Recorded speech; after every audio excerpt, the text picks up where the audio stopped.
What's up, everyone? Thanks for coming out to episode 45 of the God, I can't even talk. The Thunderdome. We got Mark as my co-host today. What's going on, Mark? How are you doing? Pretty good. How you doing, Vance? Not bad, not bad. Can't complain. Actually, doing pretty good. Nice weekend here up in the Pacific Northwest. Got a nice sunshine out. So. Nice. What's the weather like, temperature-wise, up there? Well, we're in the 60s today, mid 60s. Nice. Yeah. Shoot, I would take that. I'll take 70s. I'll even take some 80s, honestly. Yeah, finally. It doesn't get too humid up here, so it's pretty nice, you know. As long as the sun shines out, you know, it's typically a pretty nice day. Oh, for Might sure. be a little overcast, but. Yeah, that's always a beautiful day. I don't care if it's 60 degrees, 50 degrees. If you got some sunshine, that's a beautiful day right there. Let the sun be out. Enjoy it. Oops. I don't know what I hit. Let's see who we got in here. We got Nick. What's up, Nick? Make sure you guys go check out Nick and Justin today on Sipping with Serpents. Yeah, they're going to have Chimera on there today at 5:30 p.m. Pacific Standard Time. Yep. Hell yeah. That'll be a good show. Yeah. Learn a little bit more about Andre and his collection. Yeah. Uh-oh.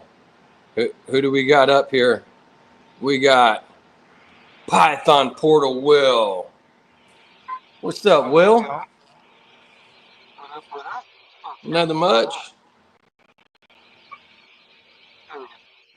Just enjoying this lovely day. Got you guys on board. What up, Tommy? How you doing, man? Oh, I Hope all is well, brother. Look at that. Oh, shit. Got the Python Portal shirt. Nice. That shirt's dope. I like that fluorescent green, that lime green with that purple. Big shout out to Tyson, man. This guy, he rocks, dude. Who did that, Tyson? Yeah, this is the Tyson one. This is the limited edition 1-of-1 detour shirt. Oh, okay. Yeah. I got you now. Yeah, that black looks good with the green highlights and everything on it. No, I dig it, man. I dig it. I really love the back too, but I ain't about to try to do all that right now. That's my dad's favorite color is purple. Oh, dude, yeah, and that's what I'm doing all of my dishes and everything in is purple. Nice. Yeah, my dad, he's got an old panhead Harley, and he's got 8 fingers on it, and the 5-gallon fat bob tanks, and the hinge fender, and he's got it's all black with purple flames and magenta pinstriping on it. Oh wow. Yeah, it looks tough. I'll have to get a picture and show you. Yeah. Yeah. It's he's won best of show with that bike, man, many a times. Like, he's went to the red and white. They had a panhead run. They had one in Fresno, and then they ended up switching it to the Madera fairgrounds. But he's won best of show, first place. He's gotten Nostalgia, Chopper, Hot Rod, first place. Yeah, he's got most his his plaques up there are all like first place. I think he's got like maybe one. There's one, maybe two that are like second place, but yeah, they're all first place. Like, his bike's all polished, chrome, it's a badass looking chopper. Yeah, definitely show me tips when you get a chance, man. Yeah, you should post up pictures of your bike, Vance, on your Instagram. I'm sure quite a few people out there would like to see that. Like, don't let Vance fool you. Vance has got a nice chopper. Oh, he does. He's shown me that one. That thing looks sick. Yeah, thank you guys. I appreciate it. Yeah, my dad's a bike builder, so I mean, you guys can see what he does and shit. He's pretty good at it. Yeah, it's a beautiful bike, man. I can't wait to get it up and running. Be nice to take it down to Washington and ride with you guys and shit, man. My cousin, he lives in Washington too. He's in a motorcycle club down there and shit, but he's got I think his bike's like 113 cubic inches or something like that. Oh, shit. S&S motor. Yeah. Yeah. Oh, did I miss? What's up, Steph? Hope all is well. Yeah, they're over at the show, huh? Oh yeah, that's Yeah, right. Over there with Ken yeah, and Sammy. Ken, Sammy. Yeah, Steph's up there. I saw Chris Eaton. He was doing a live podcast today from the show. Pretty No, they need to get some me one pretty of those funny shirts. content. Yeah, Chris is a funny dude. God, there's something I was going to say right now too. Where Steph live? What state? Is New she by? Hampshire, Oh, New Hampshire. Yeah, we northern New won't have Hampshire. Sammy or Ken today. Sammy and Ken are at the expo, so. And then John from Morphs-Thunderdome, I don't know. He probably won't be on. I'm assuming he's probably got some barbecue or family stuff he's doing. Have fun at the expo, Steph. Get some pictures. For sure. And we got Brave. What's up, Brave? How you doing? Hope all is well with Brave. you. Any Smoothie smoothies baby. today, Brave? I had one a couple of days ago. I had a strawberry banana smoothie. I'm having a pure colada. Nice. Hell yeah. It's been I a think week, man. I got to go to the dispensary. I was telling Mark. Oh, I think Mark got himself a couple beers too. What's up, yeah. Yeah, John? I'm Mr. not Morphs? drinking right now, but yeah, Well, I'm just picked trying up to a get tall prepared boy. for Sipping with Serpents later. You know what I mean? Yeah, I Little don't drink. pregame action.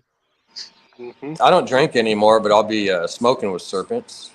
Hey, green tea with serpents. That's what I normally do is green tea with serpents. But you know, I used to drink in and have my green tea, but now it's just the green tea anymore. I was telling Mark, but man, sometimes I have cravings for beer. Like a couple of days ago, I was sitting there like, man, I wouldn't mind having me a beer or two right now, just enjoying it. But me, I won't stop. I'll keep drinking, and then once I do stop, it's like I get tired and just want to go to bed. So yeah. And I used to be just like that too. Now it's every once in a great while, but I know it's usually when I'm outside and it's warm. That's when I start craving and wanting one, and so I'll have one or two or something like that every once in a while if I've been working outside long enough. You know what I mean? But usually it's just the green tea for me. what up, Mitzi? Hope all is well. Thanks for coming out. But today I was out with doing some stuff with the flock. Well, I'm still outside actually. I'm in the backyard right now, but I was putting some tarps up and stuff for them and filling up their pool and whatnot. Nice. I was telling Mark we might. Remember, I said that about a month or so ago we might have an OG pop on the show. Yeah. He's been a couple weeks ago. He tried to pop on, but we were already off. I think it was like 5:30 or something when he tried jumping on. But I've been sending him every week. I've been sending the link and shit, and he was sitting here saying I sent it to him again, and he said wanted to know what time we were jumping on. So he might show up, not 100%, but Oh, hopefully okay. we'll see. He's always Cool. busy though, so hopefully he'll be on. And I think Saturdays are like kind of his worst day too to do it. It's like his busiest, but we'll see.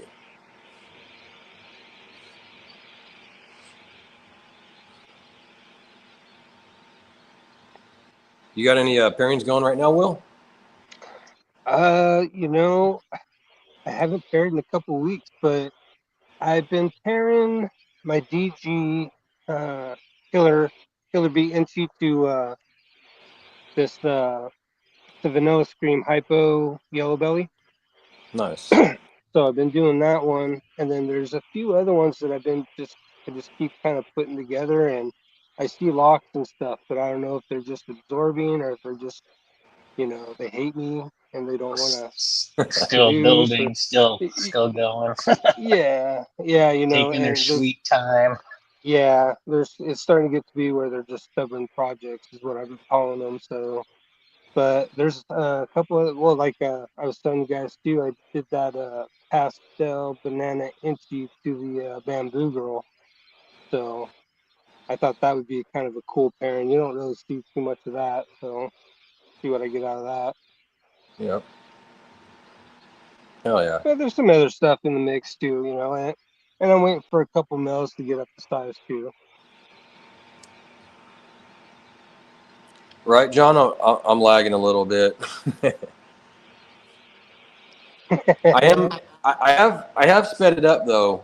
I kind of went to sometimes where it was like 10, 13 minutes before we get the show started. So I have tightened that down. I'm trying to get it right at that 2:00 mark though. We're 2 getting o'clock, 2:01. Me and Mark were bullshitting, having a conversation back there. and I It's was being always late. nice to make them wait a little bit, get the conversation and the chat going, Exactly. give people time to come in and say what's up. Yep. Yeah, definitely. What's up, Travis? Hope all is well with you. Thanks for coming out. So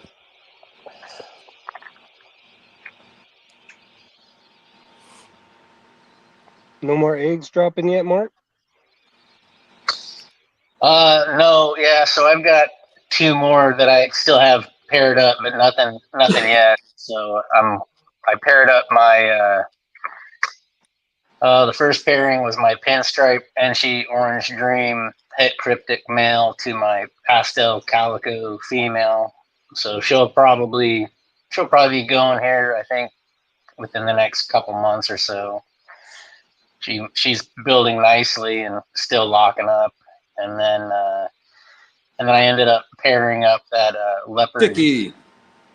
teach het clown female to my red stripe yellow belly spot nose Mojave clown male. So I can't wait to see that. yeah, that'll be some. Those will be like my banger clutches, I think, for the year if they go. I'm very interested to see more of that piece. Yeah. Yeah, I think that'll be like the pairing to see how it affects, like yellow belly and some of those other red stripe, how that interacts. And You're holding on to that peach, aren't you, Mark? oh yeah, I'm not gonna let her go once she's done. Nice. Yeah, I was like, I don't think you're gonna let. I know you're getting rid of some of your collection. I was like, I don't think that one's gonna be one that's going. Yeah, it's not worked very much by too many people, so it's just something I'll keep around and put into some more powerful animals when I get there. Try Nice. and get it maybe in the clown hide and stuff like that too. Yeah, I just picked up a couple snakes right now. A couple days ago, I got a female. In fact, I think you guys seen it, or I don't know. I put it in a couple of the chats, but I don't know if anybody really seen it. It's a leopard girl in there. I've seen it. Yeah, got a. I love leopard, man. Yeah. I don't know if you've seen what the other gene. I don't think I put it in there, but You didn't. yeah. It's a pretty snake, though. Yeah, I'll have to tell you the genes on that one. And then I picked up another one too that's not really worked much. So yeah, that one's definitely a hidden secret. But picked up a gene that's not worked much, man. So now I've been looking at it for a while too. A couple of them. There's 3 that I've been looking at, and yeah, it's gonna be nice. Yeah, I was going back and forth with Jared from Selective Creations. He had a couple animals that he had listed, and I saw that shredder clown that kind of had me interested. I don't have the funds right now to be putting down money on another animal or the space. So, but always looking to put in some of those other codoms that aren't typically found in different combinations, and try and work it into some projects. Right. Nice, John. My dad, he worked for a guy at a Harley shop, not a Harley Davidson dealer, but it was a Harley shop that he owned, worked on Harleys. And he was a top drag bike racer too, top field drag bikes. His name was Clyde Rawlings. I don't know if you ever heard of him. Little short guy. He's like 8. He's got to be 82 at least, 82, maybe 83, 84 now. but he started getting back into drag bikes back in COVID time. He was like 78 at the time, something like that. And yeah, that's crazy. That's pretty neat. I'll have to check that out. Yeah, it's always cool to see those old guys kicking it and just hauling ass down the Yeah. 8 Yeah. mile or a quarter mile, you know? Yep. Yeah, he set a couple records way back in the day too, back in the 80s or shit, maybe even the 70s, but like 70s, 80s, he set a couple records. Little tiny guy. I guess you kind of got to be in a sense, huh? It's kind of like being a horse jockey. Like, you want to be small on those bikes. Don't really want a big dude trying to fucking... Lightweight, right? Yeah. Yep. Get the most horsepower to weight ratio you can. Exactly. As long as you can get the bike to hook up. Yep.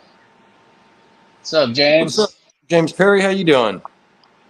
Thanks for coming out. Hope all is well.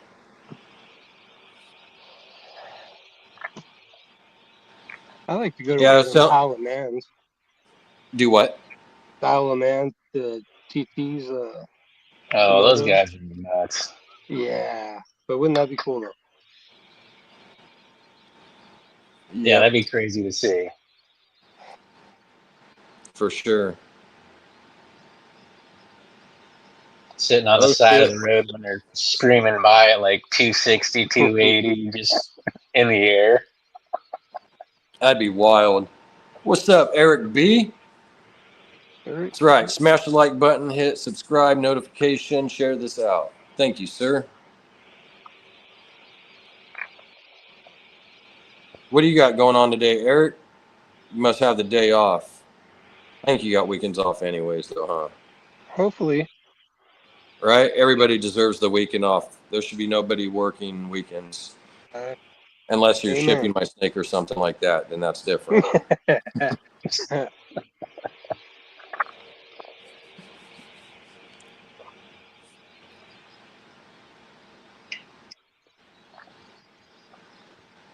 Yeah, I wonder if those guys are going to pick anything up at the show up in Nassau. Yeah, I'm curious to see that. What's up, John? We got brother John right there from the More Forge fam, serving drinks and food at Town Festival. Y'all have a fantastic show, gents. Oh, there you go. Thank you, John. You too, man. Have fun out there. Are you just kind of donating some time, John?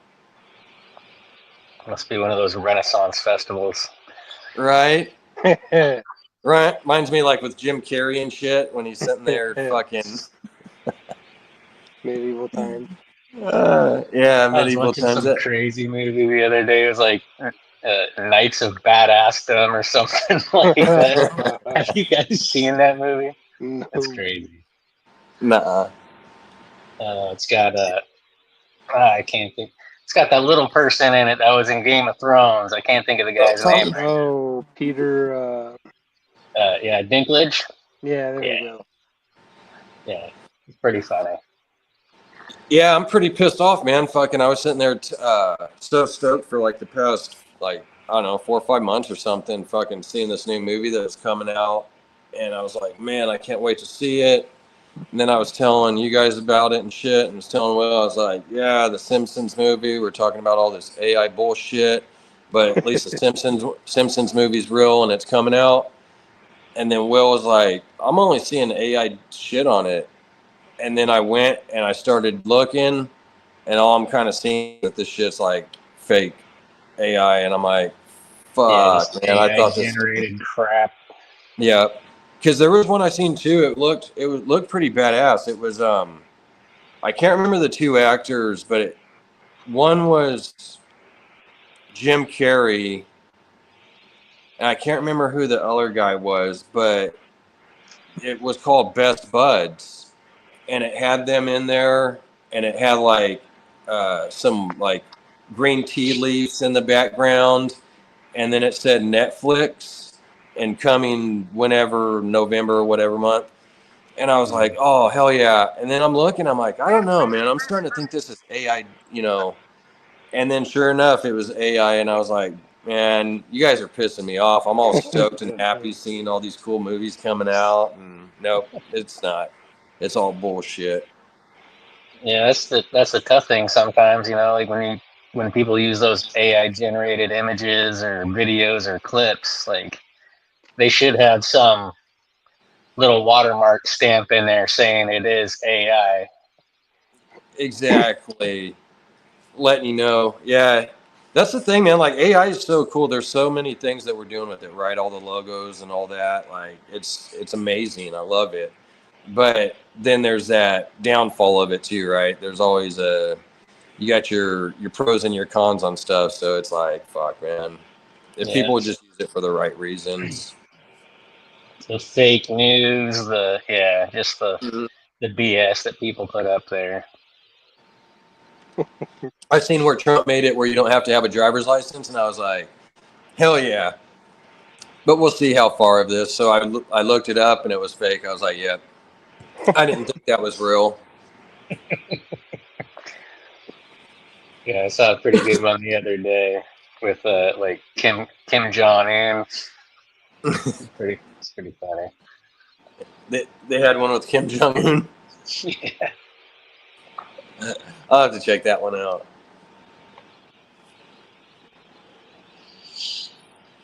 People doing voiceovers or whatever, and just like creating some crazy AI generated videos. like the Yeti and all that. Yeah.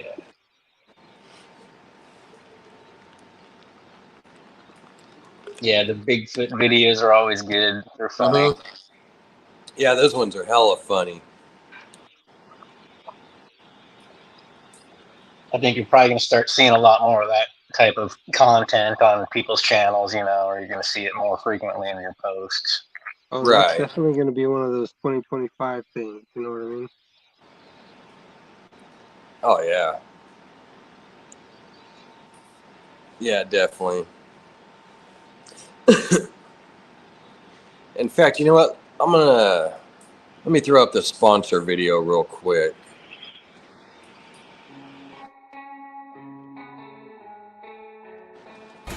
Vision Products has developed the slotted stainless steel Versa Rack, the best rack at the best price. The slotted stainless steel Versa Rack allows you to place multiple overhead light and heat sources above your breeding tubs. Couple this with optional Vision heat cables to also provide an underbelly heat source. Each pin of the rack design, making it modular, affordable, and easy to assemble. This design avoids expensive welding, yet maintains rigid strength and durability. Countless hours of design and prototyping led to the perfect end plate design to make the rack strong, easy to assemble, and keep manufacturing and shipping costs low.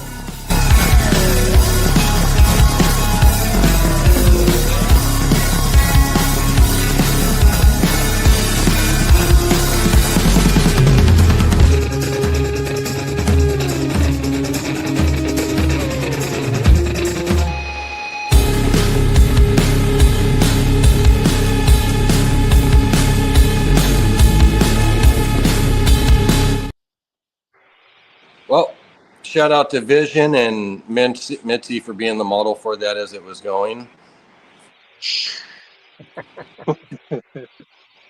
I think I did that last week too. Or the week before. I think I left a comment up when I was running the commercial. Yeah, I'm curious to see if James got his Vision rack in yet. If you did, James, let us know what you think of it. Oh, Yeah. that's right. Yeah, I forgot James was getting his rack in. Yeah, I think he picked up one of those ultra rodent racks. Ooh, I want to know what those new ones are like. Yeah, I know Nikki and Kurt with Irresistibles, they have one. They've got one of the bigger ones. They seem to like it a lot. What up, Blakers? I'm curious about the little locks on them.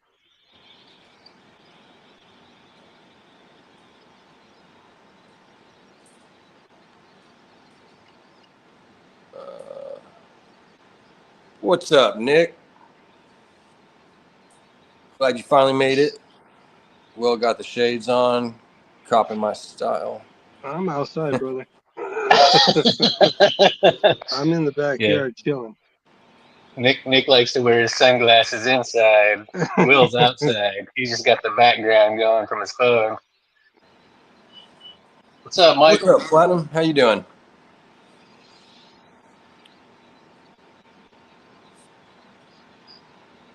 I missed a couple people that I didn't see. Yeah, a couple more popped in there. Right, Eric?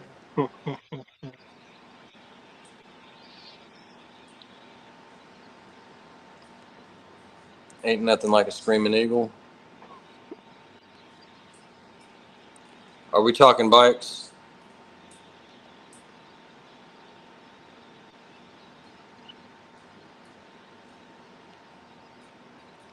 I have Mark raced against Vince.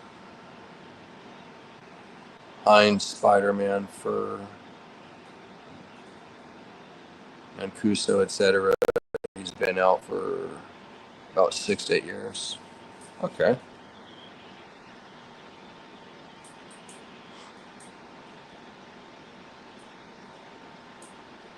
Yeah, I had a friend down in California. They owned like a speed shop, and they were into racing bikes too, but they were more into like the land speed records, going like 400 plus miles an hour. Yeah. Some crazy stuff. You crash a bike at that speed, and it's not a good thing. Yeah, that's pretty wild. I remember seeing some of that shit when I was a kid, like probably 7 years old or something, seeing some of those land speeds on the records and shit. Fucking had like a open like desert area basically with that bike out there and shit. It was pretty neat. Yeah, they'd go out to like Bonneville, out to like the salt flats, and just run them wide open. Yeah.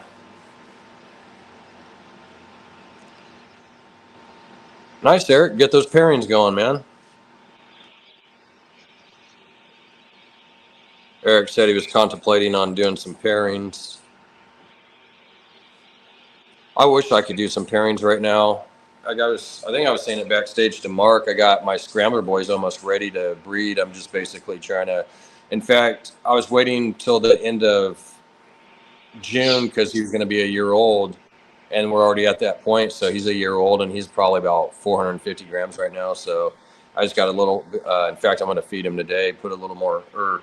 Actually, you know what? He's even in shed right now. Forgot about that. I went and looked yesterday, and he was in shed. It's crazy too, man. That Orange Dream in hypo is like looks wild in shed. Like it looks pretty damn cool. Not as bright as what he was, but What do you plan on pairing that one to, Vance? I've got quite a few things that I'm going to be putting him to. I'm trying to think if there's something I could. I know I got a red stripe that he's going to be going with, but I got a couple other females too, a couple projects that I'm going to be working with him. So Nice. kind of just waiting until I get those pairings going and see how stuff goes before I Relinquish some anything. details. What up, Tyson? Hope all is well. You busy working today? Keep that shirt. Yep. Got the shirt on. In fact, I just wore mine on Thursday for the RWO show. In fact, it just got washed last night too. So it's all clean, ready to go again. I got your package ready too. I'll get with you here in a little bit with that, but yeah, it's gonna have a little bit of extra in it though too. Tyson. Yeah, I'll have to Right, get some of those Tommy? hatch trays, Will. Well, yeah, I was gonna say, and then I gotta talk to Vance too and get what he all wants and needs. So you finally got that blue? It came in. Yeah, and you know what? It looks a lot like that other blue that I had. Nice. So, I mean, yeah, still zombie blue. Hell yeah, that's tight. I want to. Yeah, I'll get a couple hatch trays, and then I need to get like. I guess I'll do like 4 4-ounce and then 4 8-ounce. Well, you have adults and juvies. Do you have hatchlings? I don't have any hatchlings right now, but the end of this year or the beginning of the next year, I plan on having. It could actually even be sooner, to be honest with you, because I have a girl that might be dropping, so I might need some actually even sooner. Okay. What size are? So I could do 4 ounce, I can do 8 ounce, and I can do 16 ounce. And 4 ounce is more for the hatchlings, right? Yeah, 4 ounce is like like the shoebox style sea serpent, like hatchling rack tubs, or like the Sterilite tubs, the shoebox tub. Okay. Yeah, I'll do like 4 ounce actually, and 4 of the 8 ounce. Okay. Yeah, no, we could do a little bit of everything too. I want to make sure you have enough for your hatchlings, but also if you have a couple like that you need for juveniles and adults, we can mix it up. We'll figure it out, but we can mix it all up and get you something out there. Oh yeah, for sure. Yeah, I can't wait. Those hatch trays are pretty cool too, man. Oh, dude, yeah, and anybody looking for any of those water dishes or hatch trays, hit up Will. He's got some pretty cool stuff, and you could do any color too that they want, right, Will?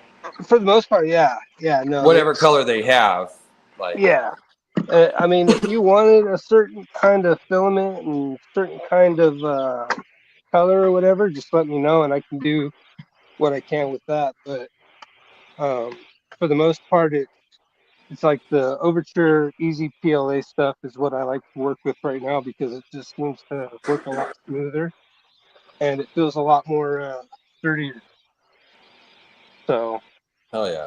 Yeah, those last couple runs I saw you come out with, those turned out really nice. Like the ones for Sammy and the ones for Tyson looked real good. Yeah, no, I'm pretty impressed, and I can't wait to try them with the Orbeez later down the road because they have little feet on them too, so they just sit on the feet inside the tub, so you can fill up whatever in the bottom of it and not have to worry about it touching if you don't want it to. Yeah. How high is it from like with the feet on there? Well, putting them in my hatchling rack, I had way more headspace than what I do when I normally do like the vermiculite, pearlite stuff with the light the diffuser on there. I don't have as much headspace, but with these they're lower down, but to where you can still get a pretty decent sized amount of like Orbeez or water or something underneath it, to where it's not going to touch, and you don't have to worry about it falling in or anything like that, because they're sitting pretty flat on those feet, and the headspace is just insane.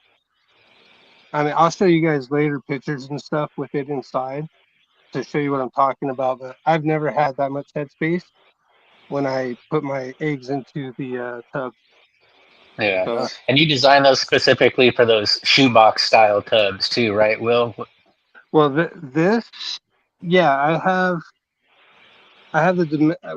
have two styles. I have an 8 and a 10, but I've been doing the 8 because the 10, I don't want to shrink it down.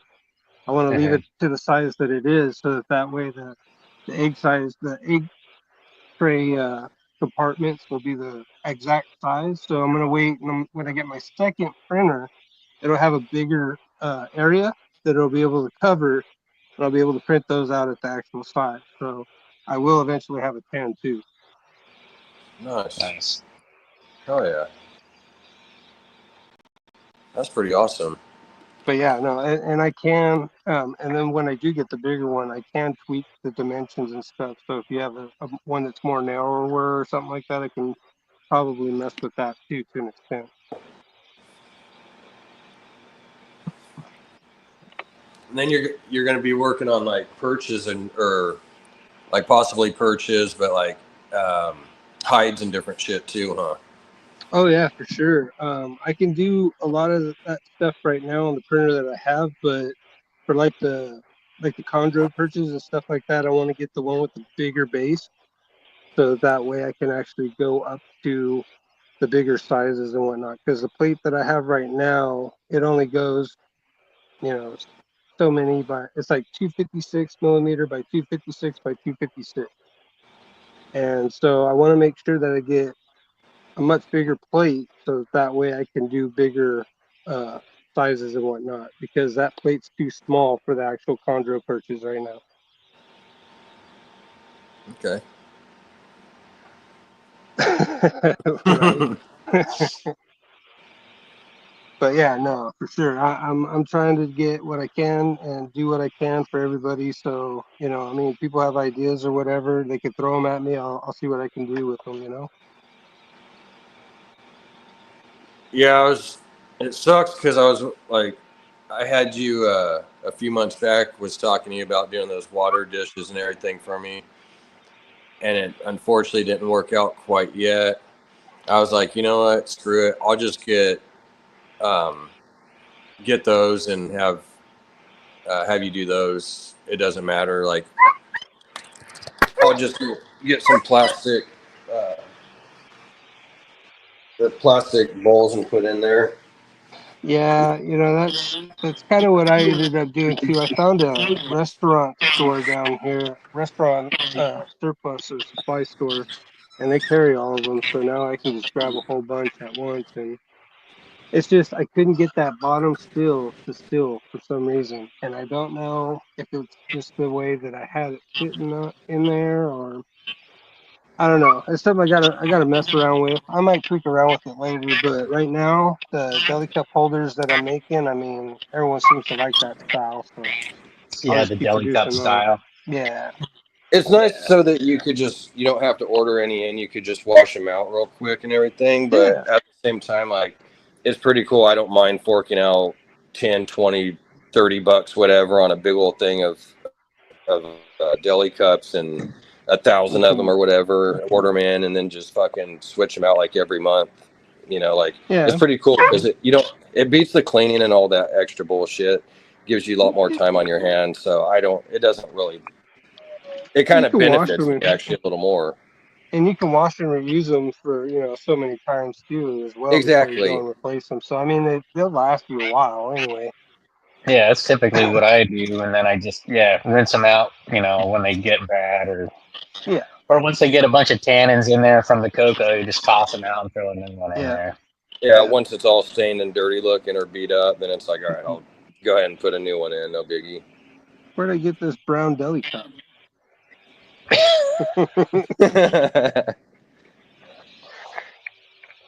Yeah, the Brazilian rainbow boas, they like to make a mess of their tubs. Like there's Oh yeah. tannins all on the side, but they like the higher humidity. So Right.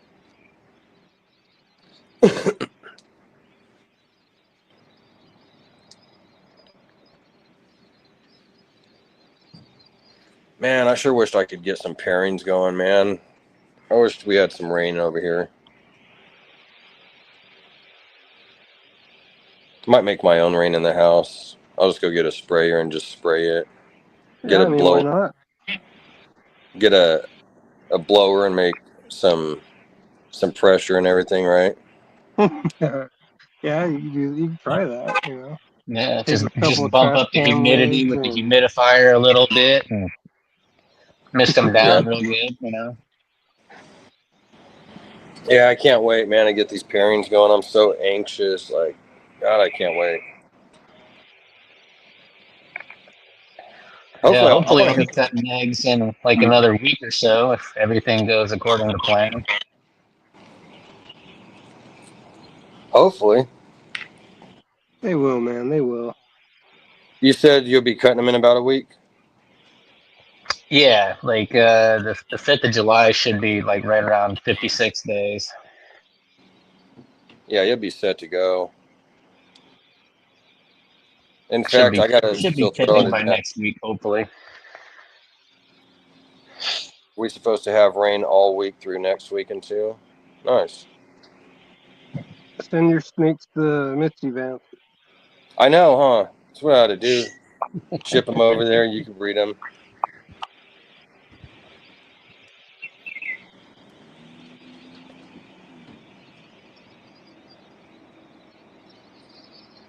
Oh shit, we got Kurt. What's up, Kurt? What's up, Enjoy. cheeky boy? I guess it's good afternoon and good night. Yeah, Kurt's on that horrible schedule. Yeah. You're gonna have to switch that schedule back, Kurt. Better get your beauty sleep for the show tomorrow. Man, I stayed up with Kurt late last week too, man, until fucking I don't even remember. 12:30, 12:45 in the morning. Yeah, because I stayed back. You were back there, me, you, and Kurt, till you took off around 12 or something, midnight, 12:30, and then me and Kurt got off probably about 12:31 or some shit like that. We got Yeah, off. so like 4 o'clock Kurt's time. That's nuts. Yeah. He's got that crazy. Yeah, I don't know. He's got a weird schedule though. So.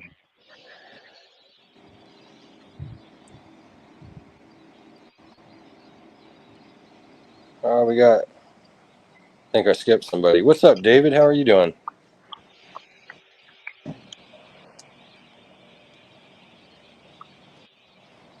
How's that Canadian weather up there? Phil's out there catching a suntan today. Right. Yeah, and I'm watching the flock of the ducks. The ducks are trying to play with some of these chickens, and they don't want to play, so they're chasing them. I might have to go out to the These pond. runners getting pretty big now. Dude, they look like they're full-grown ducks now. I mean, yeah, it's kind of crazy. Yeah, I might have to go out to the little pond over here across the street from me. We got geese and shit out there, fucking fish. Haven't been out there since last year, so I'm gonna have to go out there and check it out. Hopefully the water's pretty good out there.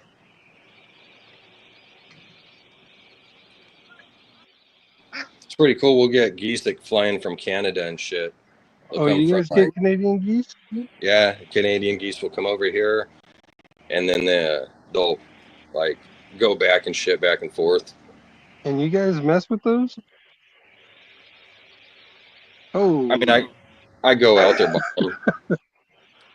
Those suckers But- are mean, man. Yeah, if you like when I go out by them, they'll run after me and shit. Oh yeah. Man, they've attacked my dogs before. Oh, dude, they're all through our park down here by the Columbia River, because I live by the river. So when you walk down by the river, man, they're everywhere. And yeah, you're talking about something that has no F's given. It's that damn thing. Yeah, they're big too. Yes, they are. Yeah, they are. Yeah, they don't play around. And I don't go up super close by them. I keep my distance and shit, leave them alone. I'll just go out there and talk with them and shit. But the ducks and stuff, yeah, cool. Yeah, they're like curios. They'll come running after you though, like, and that's a good distance, man. I'll probably have 100-foot distance, and they'll still come running after. Oh you. yeah, oh yeah. So he's got blue skies with 27 degrees Celsius. Lovely day. Nice. Oh yeah, that is nice. So I think that's probably what, 60 degrees over there or something. What is it here? Yeah, I'm not sure on the conversion from Celsius to Fahrenheit. Let's see here.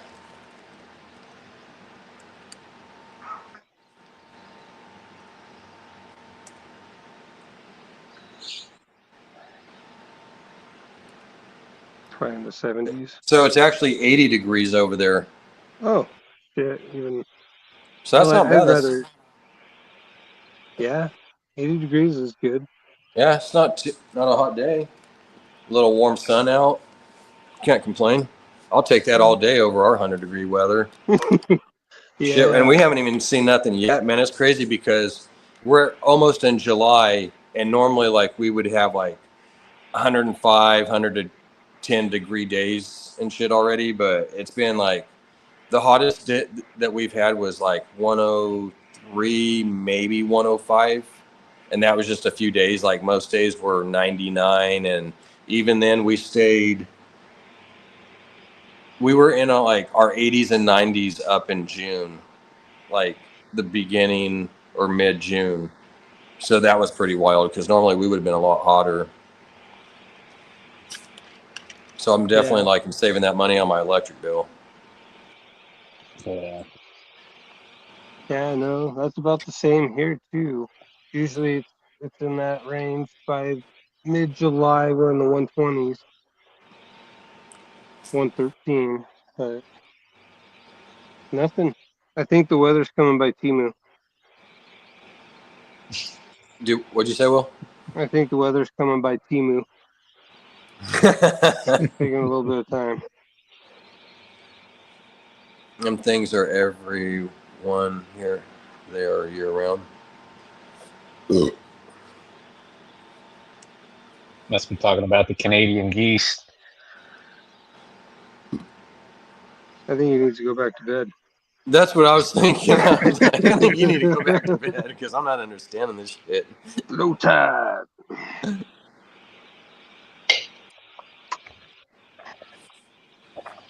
So one of these days, Vance, we're going to have you come up here to Washington or Oregon and meet up at one of these Pac Northwest shows up here.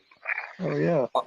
Oh, for sure. That's my plan. Like, I'm definitely going to be going up to Florida fucking quite often here pretty soon, making yearly trips. And then I'm going to be heading up there to Washington and shit and seeing you guys and stuff. I can try to do that maybe once a year or something, every couple of years at least.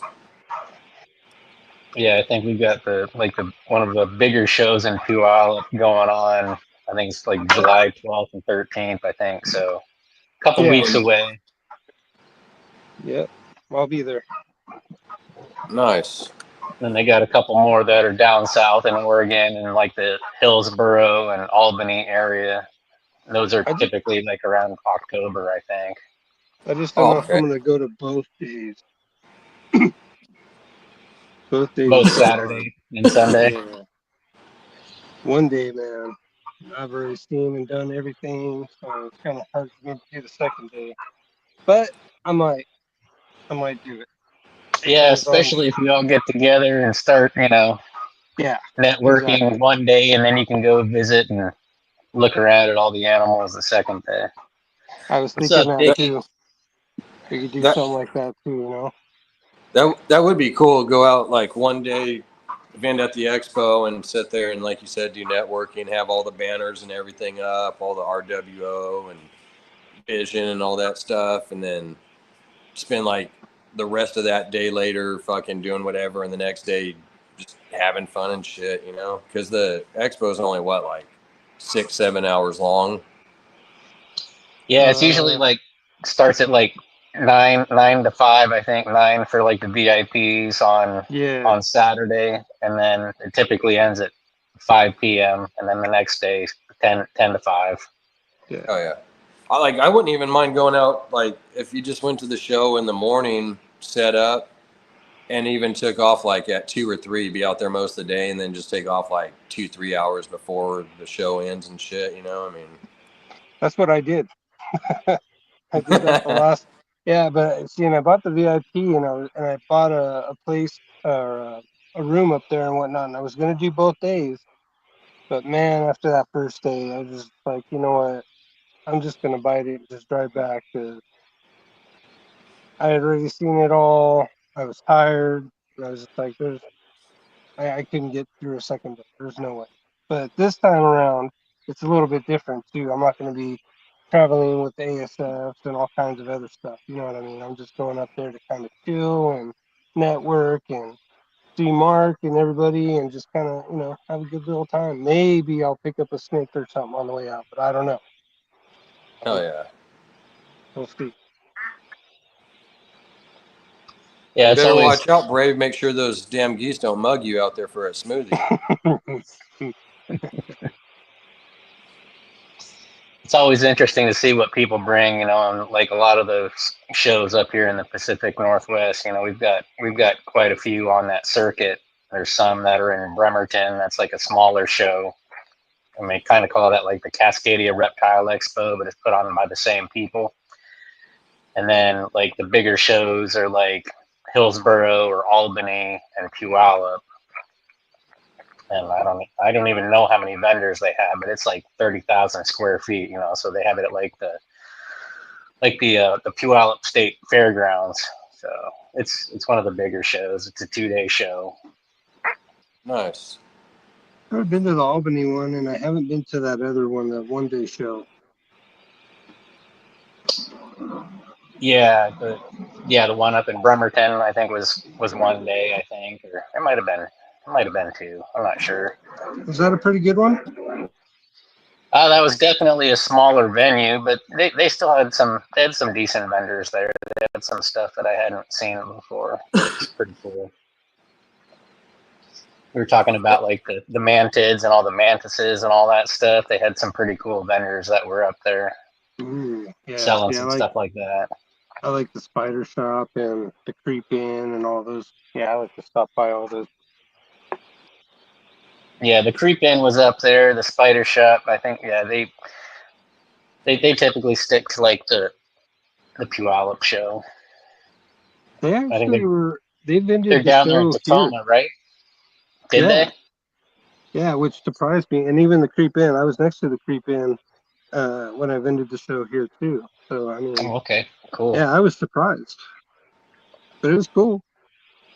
Really nice people. Yeah. Yeah, the Spider Shop's got some pretty cool animals. Yeah, that's where I got my my Black Death Stalker.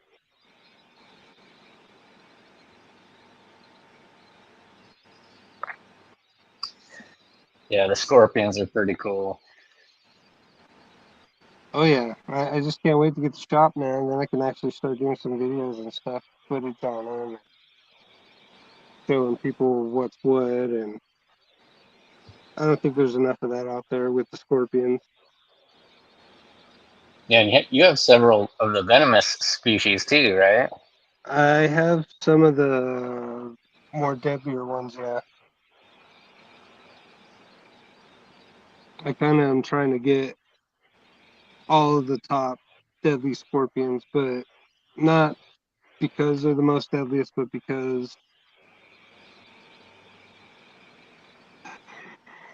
the colors and where they're from and stuff like that have a lot to do with it, but it also has a lot to do with their temperaments and just their own personalities and individual things that make them unique, I guess, kind of like, because there's one that not only will sting, but it'll spray venom.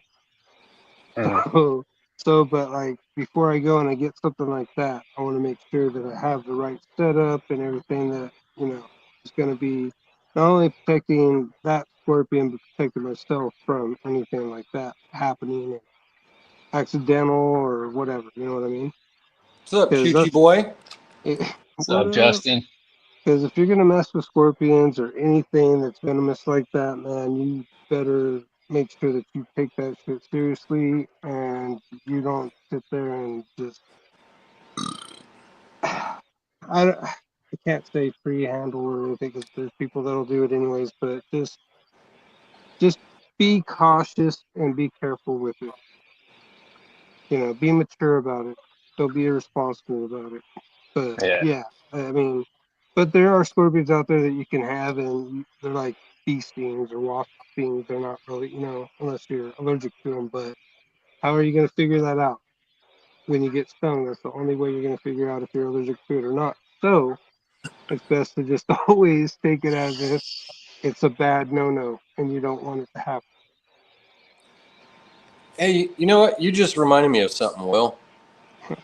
Have you guys heard anything like with venomous snakes to look at the tail to tell if it's venomous or not? Oh, the double split scale by the vent, and then the single split scale, or it's just singular Kind of scale something like instead of that. Like, so where it's like a blunt edge, or it kind of tapers down, fucking like. So I had a cousin tell me about that. He's like, "Hey, is it true?" And I was like, "I mean, yeah, you could tell, but it's not something that I would necessarily trust, that I would go by." I mean, he's like, "Well, good thing I never picked any of them." And he's like 70-something years old, he's one of my cousins. It's like, good thing I never picked one of them up. I was like, yeah, that's pretty good that you didn't. Well, it's like that article I posted the other day about that guy, Josh, and he picked up that snake and he was photographing it. Next thing you know, he's in the hospital. Why? Because it was a cottonmouth. Don't just pick up snakes because you see them. You know what I mean? Know what the hell you're doing. Yeah. Exactly. I mean, dude, I Don't was a be a kid. dog. I was 10 years old. So I was 8 when I first got into reptiles. I was 10 when I got my first snake.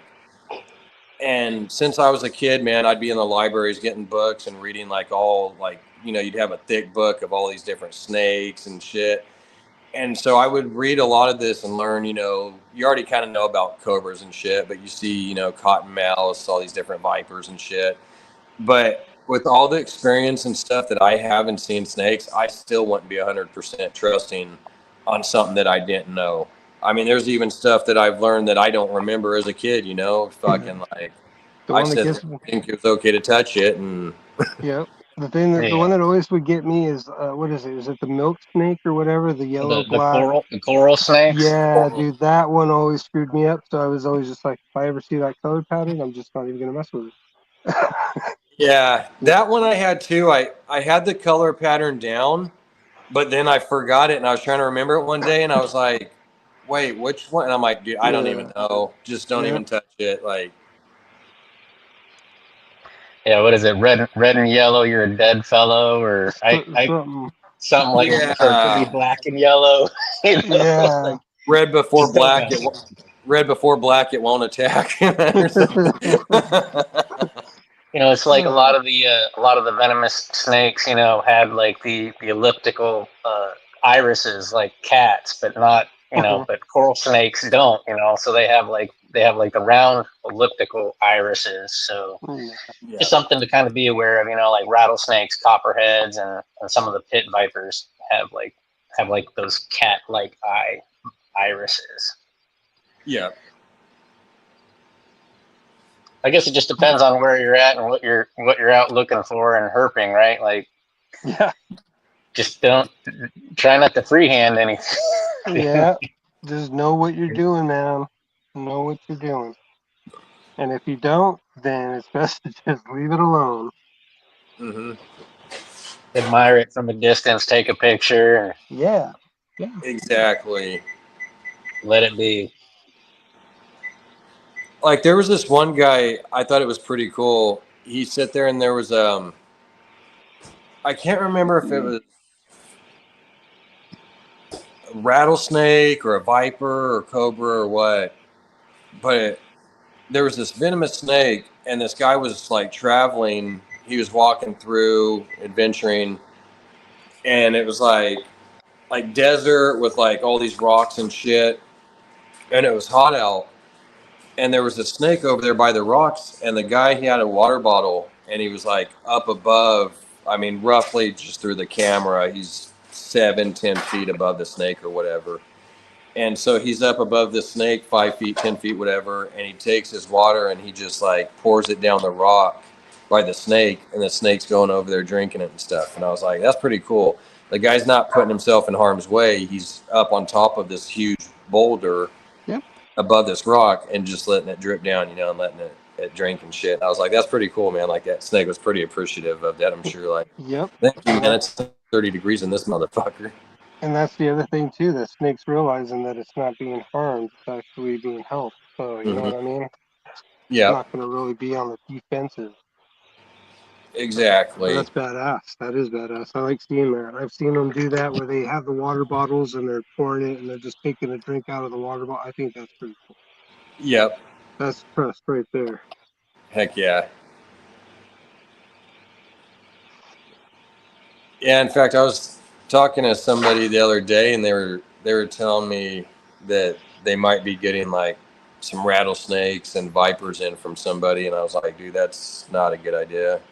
That's like a really horrible idea right there. Yeah. Oh yeah, that was at the local feed store, right? Like you were talking. I think that's totally illegal in California too, right?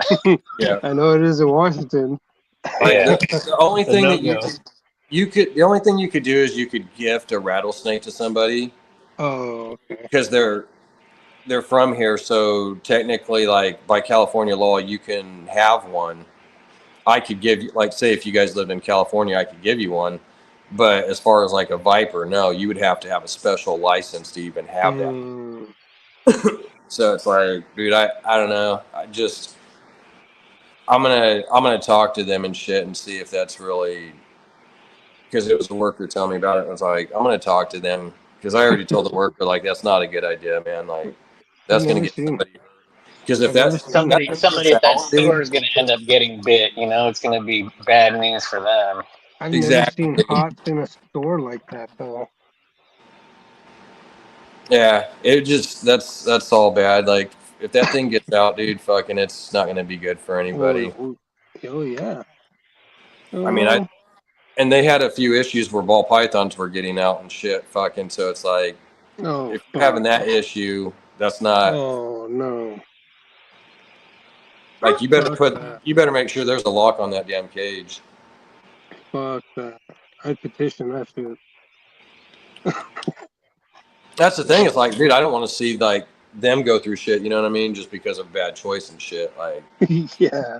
No, I get that, but well, you know, and unfortunately, that's just how some people are gonna have to be to figure out that what they're doing is a no-no. You know, that someone gets bit, like Mark said, there's gonna be a lawsuit and all kinds of other shit follow, and gonna be a new owner and whatnot going on at that point. But I mean, sometimes that's what people need to learn and to figure things out, man. yeah, Unfortunately. like Justin said, that rings trouble all day. Oh And yeah.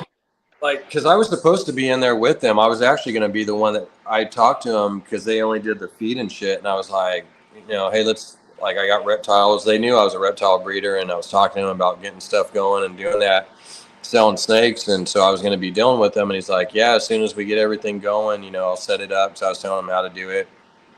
He's like, once we get everything set up, you'll be the first one I get a hold of. Well, they got this other dude that's in there that they're buying the snakes from and shit. And it's like, well, I was talking to you guys about it. I was supposed to be the first one, but now you got this guy in here. He's not even a reptile breeder at that. This guy just buys shit at wholesale and then goes and sells it. So he doesn't know shit about anything. Like, even when I talked to him, he was talking to me about certain genes, and he's like, I can't remember if it was a banana or what the hell it was. He was like, isn't that a new gene? And I'm like, yeah, fucking like 20 years ago, dude. Like, Oh shit. and when I was talking to that guy, like, I got his number. I never texted him though. And I just got bad vibes from that dude. And he was telling me, he's like, yeah, I could get fucking monkeys if you want a monkey, an alligator, fucking viper, whatever. And I'm like, yeah, that shit's all cool, but it's not cool at the same time. Like, I want a giraffe. yeah, I want a Make it giraffe. happen. I want a fucking zebra monkey. Can you make that? I'll take a rhino. I want to see the way you cloak this to my house. I want a giraffe now. Right. Feed it from the second story balcony. Hey, that would be pretty cool. Get yourself a two-story house. Wake up in the morning, go out there, feed it some carrots. Right. Here's some sugar cubes for you.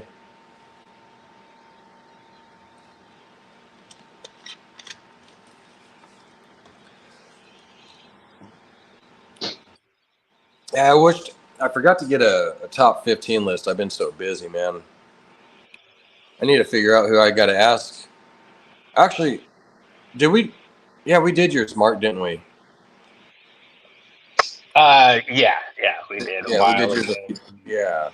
Did one of the giveaways for the T-shirt, I believe. Oh, in fact, we got that episode 100 coming up on the RWO next Thursday, so that's going to be awesome. We're going to have a lot of giveaway stuff on that. Are we going to have a big panel on that one? Probably so. I know, or I think Mark got a shirt he's giving away. I think Will might have something that he was giving away. Yeah, I can't remember. I could probably toss something in. I could be wrong. No, I could toss something in. I mean, dude, I could toss in, I don't know, do some snake trays or maybe do some deli cup holders or something. Just get them out there. That would be cool. You know? Oh, yeah. That'd be awesome. And then, yeah, Choochie Boy, we know. You don't have to rub it in. Ken's like, it's going to be on your channel, Vince. And then, like, last week. He's like, "Oh, it's going to be on Justin's." I was like, somebody doesn't know how to count very well. Not mentioning any names, Ken. Yeah, it'll be on Justin's channel, so make sure you check that out.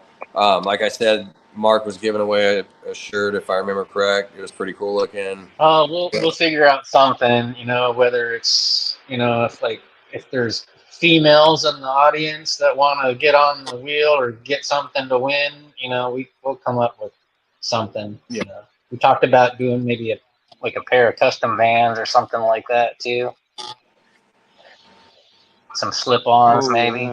Yeah, that'd be cool. Don't blame me, blame Kendra. I'll be giving away a shirt. I don't know if Justin's giving away something or not. I believe Ken was. Like I said, I am. I got a few days to get it done, actually. I got to get everybody's logos put on the shirt and shit, so it's going to take me a minute to get all that done. Make something pretty cool up. And then for the Thunderdome too, I'm going to be doing a giveaway because we're on episode 45. So here in 7 more episodes will be 1 year. So I'm going to be doing a giveaway for that on episode 52. And then actually, we got that coming up pretty fast because we're basically July. So yeah, we got maybe about 7 more weeks before we do going to be doing the fucking I need everybody's picks in. So if anybody wants to get into the football game with the Thunderdome, make sure that you come out and get those picks in a week before the season. I think it was I want to say September 4th was the first game, so probably somewhere in the end of August, I think like August 28th or something, roughly, will be. I'll have all the picks out for that, so you need to be in here to get all the games and your picks in. Do we need any more people for the fantasy football league? Yeah, I think there's one more person that we need for the fantasy football league. I know there was. I don't think he got anybody yet, so. Don't be shy out there. Yeah, if anybody wants to, Justin said he's going to give some stuff away too, so that's awesome. Yeah, if anybody wants to join the fantasy football league, for Ken, we've got one more person we need, so hit him up if you want to get on there. And then, like I said, for the Thunderdome, that's going to be coming up here in the next 7 weeks or so. 6-7 weeks, we're going to be doing the picks for that, so that's going to be awesome. You'll get some pretty cool stuff out of there. Will's one of the sponsors for that. He gives something up. Ken gives something away. John gives something away, and then there was stuff that I was giving away too, merch plus credit that I give away. But all these guys give away merch, and then Will does some pretty cool trophy shit and stuff. So that's always fucking dope. There'll be a first place and there'll be a loser. Yeah, I'm just saying this right now. That trophy's coming home with me this year. So sorry, Ken. The rep the party. But yeah, that's right. It's gonna be good, fun times. But I'm gonna have to change the games, man. We were doing 4 picks every week, and that was fun, and it was very tight races. But I think I'm gonna go with 6 games this time. Hey, the more the better. Yeah. I think it'll be a little more fun because I had so much fun. Dude, I was kind of depressed when the season ended. I was having fun with you guys. You guys were getting those picks in every week, and it was cool. It was I had my schedule down fucking okay, we're a week ahead, but I get the games fucking for next week, get all those games picked, and then fucking get that all wrote down, and then go and look at what games were won from the week before, get that all written down, and get that shit all printed up, a couple pages I had to do, and then fucking get that ready for the Saturday show so that I could show you guys next week's picks and then give you the previous week's games, fucking where everybody's at and shit. So that was always fun, man. I always liked it. And it was cool. Like, I think if you guys had a couple more picks, I think it would be a little more.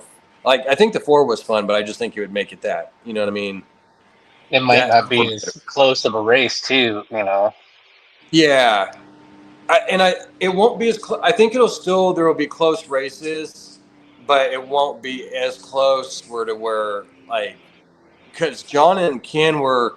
So me and Will was doing actually really good. We were only right behind Ken and John by a few points, and then it started after a couple, like the last few weeks, we ended up, I think, 6-7 points behind them or some shit. But like, they were pretty much, Ken and John were just neck and neck, man. Like, one game tied, fucking maybe a 1 game difference. Like I said, it was pretty cool. We could throw in a bonus too. You could throw in like a guesstimation on a certain player for that week, statistics for like running yards or something like that. Just to kind of make it even more interesting. I was thinking about doing something like that, Will. Like, I wanted to kind of throw out something like you said, like, will it be like touchdowns, like you need help, this player gets this many touchdowns or something, like maybe kind of doing something, but I don't know. I didn't put a whole lot of thought into it and kind of what I would do and like. Well, I can help you with that. I mean, I can figure stuff out. I can make it harder for Ken. I mean, I can make it more challenging for us. Yeah, more interesting for everybody. That's right. That's what he said.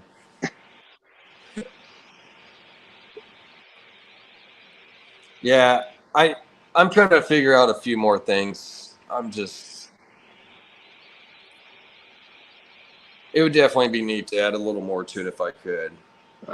Well, we can. I mean, behind the scenes, we could figure all that stuff out, add a little bit more to it. I mean, why not? That's what we're going to be doing anyways. We're going to be talking fantasy football, a little bit of snakes like we normally do.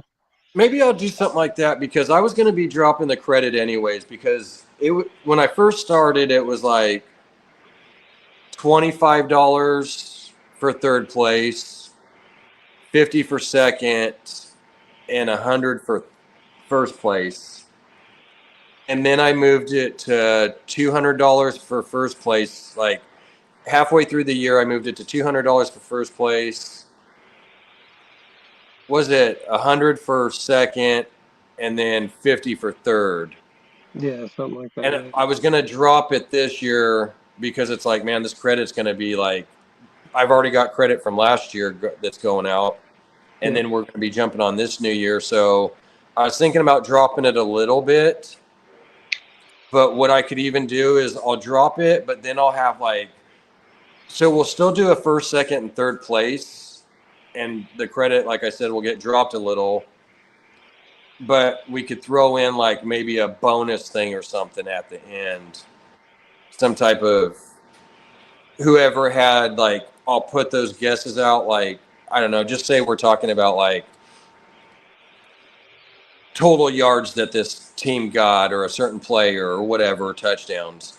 Maybe the people with the most right on that at the end of the year, maybe I could throw out a little bonus for that or something, you know. We could do like a shirt or something like that, or here, pick from like these shirts or these, you know, whatever kind of a deal. Yeah.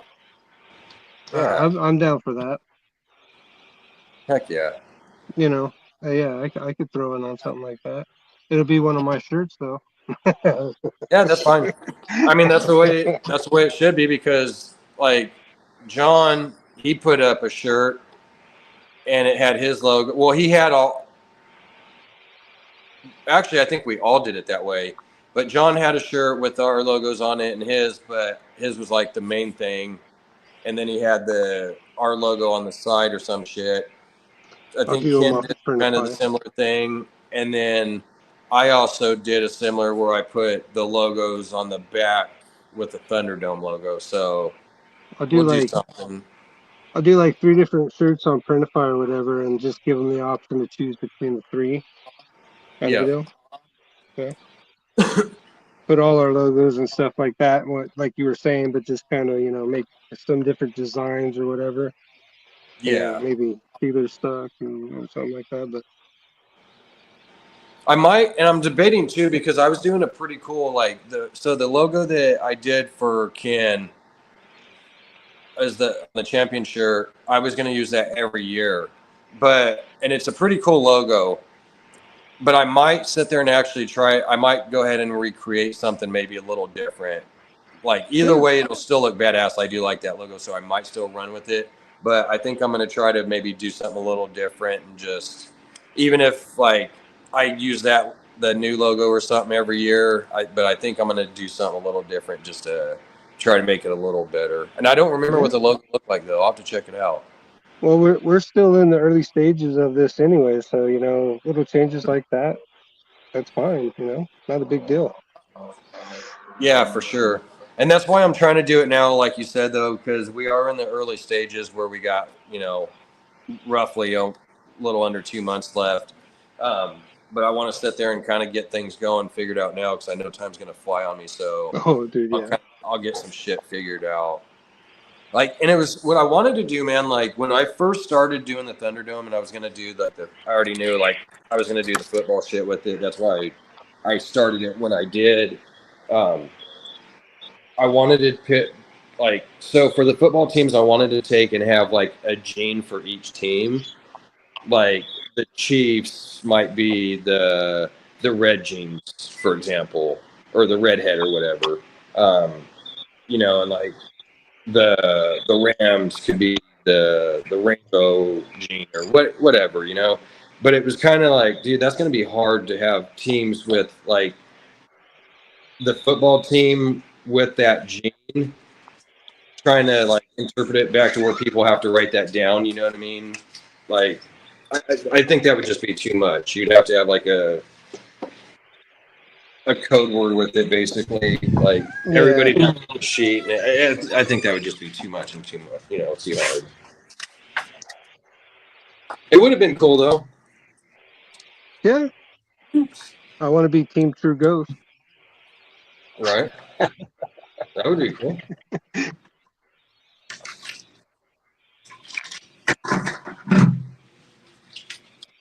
Oh, yeah. So you guys got any plans on buying any more jeans this year, or you guys all done for the year?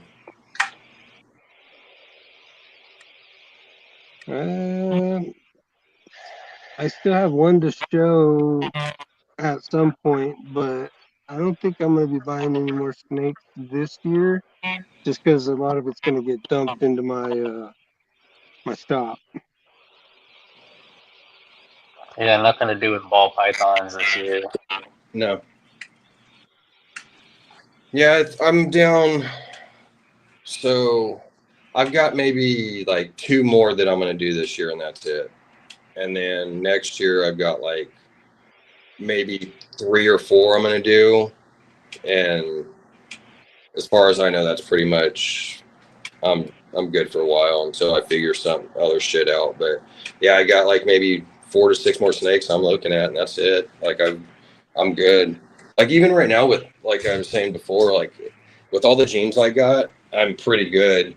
Like, I can make so much stuff, man, things that haven't been done, or even if they have, that's still really cool, and putting further projects. Like, I went through a couple weeks ago and did, like, all my jeans, went through in my room and said, okay, I'm gonna write down all the jeans that I got, and then like a list of the jeans that I still needed to get. And like right now I've got like 25, 26 jeans. So, I mean, that's quite a bit, you know what I mean? So where there's so many different combos that I could do. Yeah. Yeah, I'm looking to downsize a little bit, probably let go of like 15 animals. And then, but yeah, there's always a couple projects that I've got going on. Like, if I can find the right animal for it, I'll fit it in where I can, but I'm not actively looking for anything right now. Yeah. Yeah, I'm probably going to be in the downsizing area too myself, to be honest. I got a lot of my ingredients I need to make what I want to make. And then I'll be having to let that kind of stuff go too, so I need to make sure I have room. So Yeah. probably what I'll be doing myself. Yeah. Yeah, there's always those animals that you pick up along the way that just don't really fit into your projects anymore. They kind of outgrew their usefulness, or their offspring provided, something better. Mm-hmm. Yeah, I'll have to go through. I've been needing to do it. I haven't yet. I need to go through and see kind of what I got to get rid of, kind of get a list of everything. I know there's a couple that I'm like, there's probably at least 2 or 3 that I could get rid of. I don't really need. I know there's one boy I'm going to get rid of, but I'll probably wait for a couple of years. I want to put him into something else, and then after that, I'll be pretty good. But I'm fortunate that pretty much everything I got, I nailed. Like, I did a good job on making sure like what I wanted to do and everything. Again, with a couple mistakes in there, but or taking in an animal that ball python that somebody was getting rid of, and they're like, "You want this free?" And I'm like, "Oh, man, okay, I'll take it."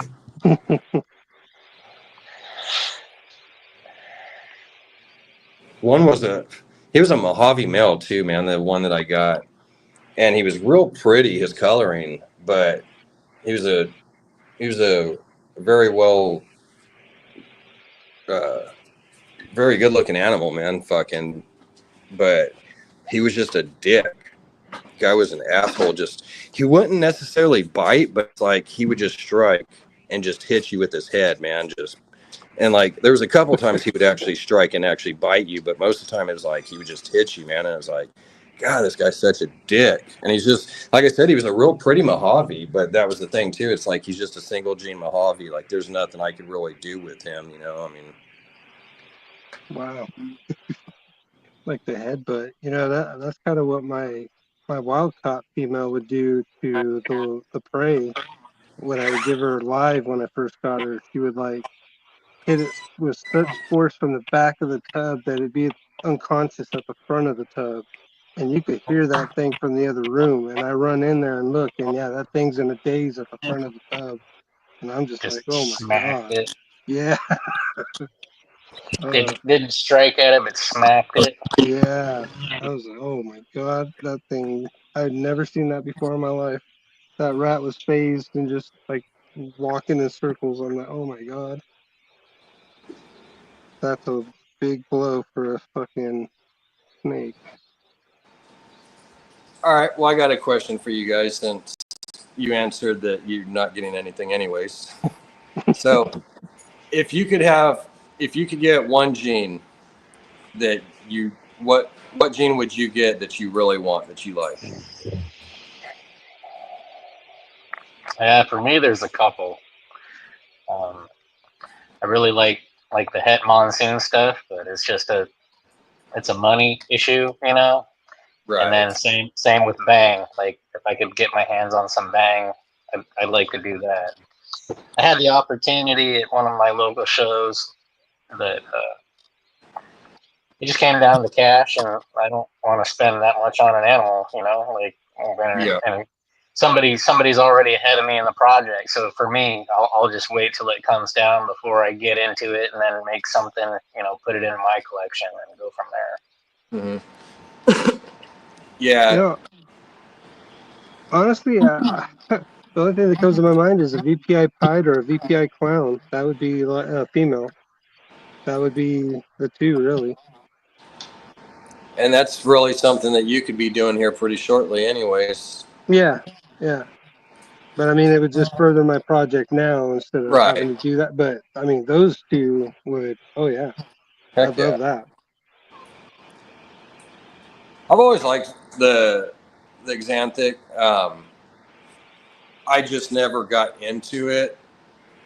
It's something I wouldn't mind working eventually. For me, I was going to say, Mark actually brought something to my attention by that. Bang is, so I would really like to get, Misfit would be one that I'd really like to get. But and there's another one I can't think of right now, but one that Mark said was like the Bang. Bang would be really nice, but either Bang or Mandarin. If I could get either one of those, I'd be pretty happy with that. I could agree with you on Mandarin. That would be another one Yeah, for sure. you'll find good deals on NR Mandarin, occasionally. Yeah. We got I got real a lucky guest in here. buying up at auction, but yeah, I've seen them go for a lot of money, and I've seen them go for pretty reasonable costs. So. What's up, Ken? What up, Kim? What's up, What up, brother? everyone? How y'all doing? Pretty good. We chilling. Sammy, Sammy. coming back from the What up, show. Sammy? What up? What up? We got to meet How was- Steph today. It was good to meet her. That's cool. Goddamn people.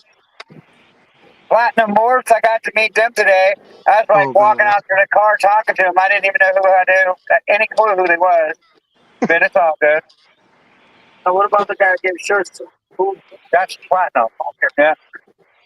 Cool. yeah. Right on. Yeah, They were awesome. just in here too. Saw Platinum Morphs, yeah. Michael? Yeah. Nice. That's pretty awesome. Yeah, it was an How awesome was day. the show?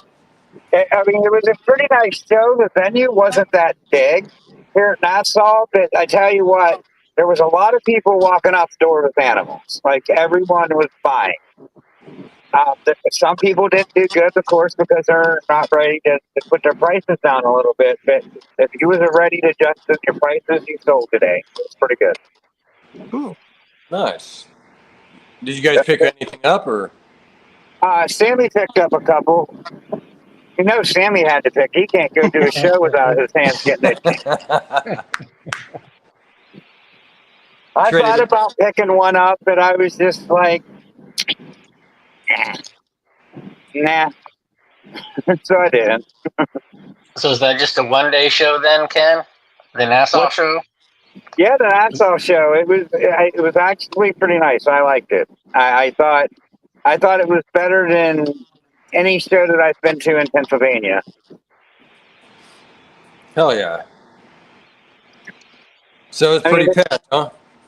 It was, I mean, there was definitely some times where you couldn't even get around our table because, like, me and Sammy both had snakes out in front of the Deeds Not Words, like, table, and we was like, here, you want to hold a snake? You want to hold a snake? Going up to little kids, and we had a crowd, like, all day long. Like, Sammy more than me, but I was just taking care of Sammy's overflow. And then Steph came in, and she gave a hand, and she was out there, showing snakes to kids and stuff. But we did fairly well. I mean, we got to over $300 in donations, they said. So we did pretty good. Nice. Just Right on. standing out there saying, "Hey, you want to hold a snake? By the way, that's $2. You got to put it in the bucket." Nice. But yeah, it was awesome. fun. We even took some change. I don't have no money. I just got change. We take that too. That's money. Yeah. I laughed. There was this one lady that kept putting dollars in, and Sammy kept saying, and then, and she ran out of ones, and he was like, and then, and she was like, I'm out of money. He was like, no, your number. That Sammy's a smooth operator, I tell you. So you got tired after 3 hours of, and then, huh? No, I mean, I'd say 9 to 12. It was me and Sammy, like, kind of strong out in front of the table. And then when other people came, Steph, like, just came up there, and with 3 people, it was just kind of hard. It was too much to stand there with 3 people with snakes. So, I mean, it was definitely a cool experience. And, meeting Steph was really cool, because she's in her group and stuff. And just seeing her interact with everyone, and like how it's just fun. You know what I mean? It's just cool. Oh, yeah. And of course, meeting people that watch the show. I mean, that was the highlight of my day, meeting Platinum Morse, because, they watch our show. He's in the audience now. He knows who we are. And like, he's talking to me, and I'm like, who is this guy? Like, I don't know. And then they tell me, it's like, oh, what up, dude? But it's just cool to meet people that watch us. You know what I mean? Like, that's the best part of this. when that happens to you guys, when you get your face exposed and been on here a year, people's going to start recognizing you, and they're going to come up to you and be like, "Hey, you're this person." And the first time that happens, you're just going to smile. All this bull crap that we put up with doing this is totally worth it when you hear that. Yeah, building I these got relationships. one last week, Ken. A couple days Steve. ago. Yeah. I went to the dispensary and she was like, "Hey, my son sat there and watched your show and everything. He's been watching." Heck it. I'm like, yeah. "Oh yeah." So yeah, It pretty just cool. makes it feel worth it. You know what I mean? More than it already does. But just But I bet it was even better though when you sit there like, and you're sitting there. He says something to you and you don't even know who he is, and then when he says it, it's got to like be a good feeling when you're like, "Oh no way, dude!" Like, okay, I know exactly who you are. Like, yeah, you watch the show. I talk to you all the time. last show, it was Denmark Jess or Jess from Denmark, whatever the people that was around. They're not much in the chats anymore, but they have watched our show in the past. And her and her husband introduced themselves to me, and I was like, "Oh, hey, what's up?" You know what I mean? Like, you feel like you almost know them, and it's just a cool feeling. For sure. I like it. I like it a lot. Right on, man. Yep. So, Sammy, you want to talk a little bit about what you picked up? Yeah, that's what I was wondering too, Mark. I picked up Barrel Gypsicle from Pete. He was on the show about 2 weeks ago. Garden State Exotics. Yep. So I picked up his male Gypsicle to make Gypsicle, and then I picked up some Superfly. Yeah, Superfly triple head DG clown female. Oh, yeah. nice. Sweet. Yeah, so I mean, for $200, I can't let it slide, right? Whoa. Yeah, hell that's no. a good deal. Damn. Yeah. And I know the people, so I know they got good snake. I go, this is 200, So I gave her $100 in cash and put the other $100 on the credit card. Oh yeah. Yeah. Were they about 150, 200 grams? This one, yeah. I'm not. I'd say that's a good estimate. The Dreamsicle's a breed-ready male, though. He's about 1,300. Yeah, about 1,300 grams. Oh, nice. Nice. And that's a female or male? A male. Male. I got a female Dreamsicle. So I just got to put Dreamsicle, the mate Dreamsicle, and then keep some of the females and throw black. I got a black lavender growing up. Blackhead lavender. Listen, Sweet. black lavender. Well, it's going to be black lavender after that. He's had a little touch. The python was like a pinky size green tea straw that he brought us. And yeah, sucked on that straw a couple times. I went to see Scotty. To go see Scotty. Hell yeah. There you go, Ken. Yeah, Michael's giving you a shout out, Ken. Ken Platinum's saying hey. That's my dude. I'll put this out there too. He when he seen me, he gave me money to buy him an RWO hat to send him. Oh yeah. Ooh, So he just basically bought an RWO hat. So rock on, dude. Hell yeah, nice. So Tommy.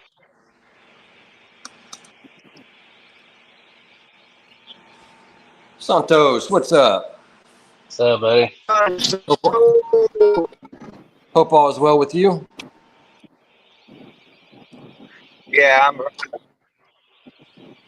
I'm going to bounce off here because this service is going to be splotchy. I just wanted to stop on and say, hey guys, had a blast of a day. Hope you guys got it on, man. Be safe, y'all. Drive safe. You guys have Yeah, fun. drive safe. Have fun. See you guys later.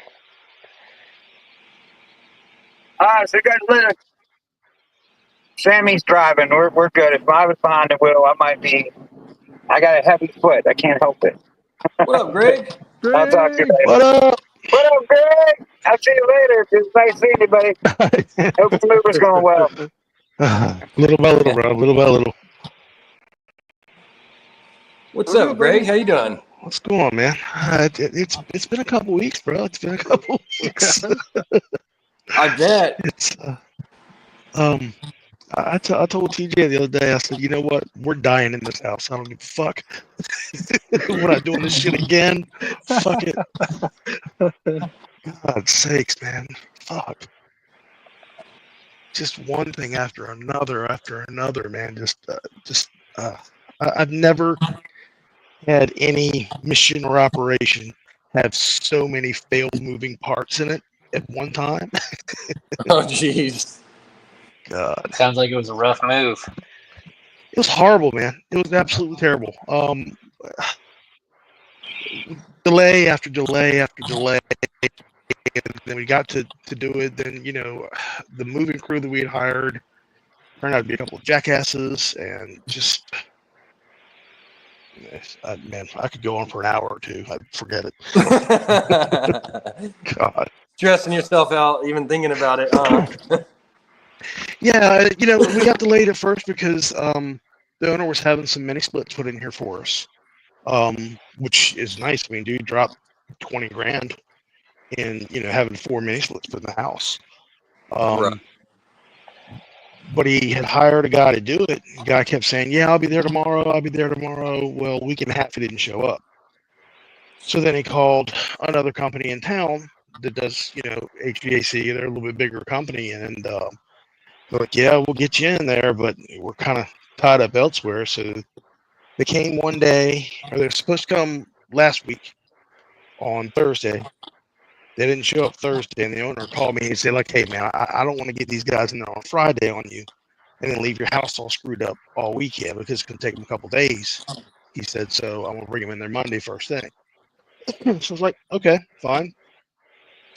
They showed up Monday at, I think, 1 o'clock. And the guys hustled when they got here. They put 2 of the mini splits up on the wall, but still had to put the outside units. They said, oh, the other guys will be here tomorrow to do that. Well, the next day, those guys came and started running wiring and everything and said, oh, we'll put the outside units in, you know, the next day. The next day, they didn't come until like 3. They got one of the mini splits working in our bedroom, and nobody's been back since to get the other ones done. So I'm like, what the fuck, man? Fuck. Yeah. I mean, thank God we had window units, because it's been 95 plus here all week with like 80% humidity. Yeah. And even with window units, we were about to die in this bitch, man. It was ridiculous. Oh, I bet. Jeez. So DJ, it'd been like 70, 75 here for 3 months. The week we have to move, it goes up to 93 the first day and stay there the entire week. It rained the whole time. It's like, oh my God, come on. So that it was just humid as hell, huh? Oh God, yeah. Still is. I mean, it's 210% chance of swamp ass here. So,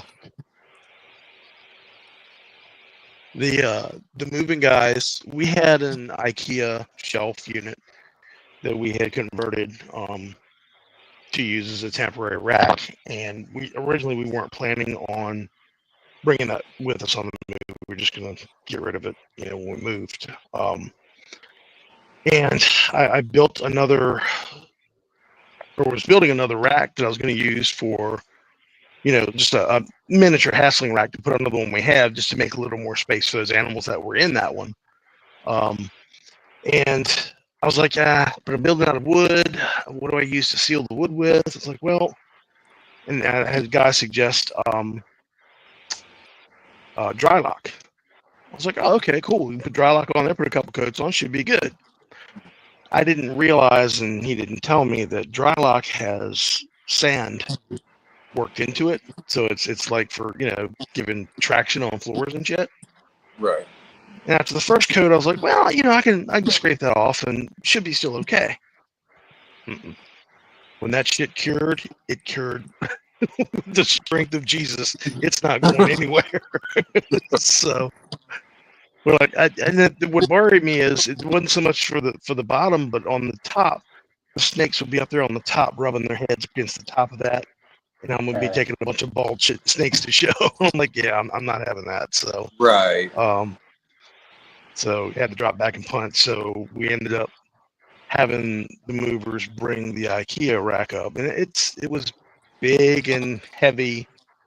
And I was like, dude, come on, I got one of these furniture dollies. We'll put it on that and kind of roll it into place. Like, oh no, we got it. And then they started bouncing it, and it went to pieces right in the living room floor. Oh. Unusable. So we've got probably 20 animals in tubs right now.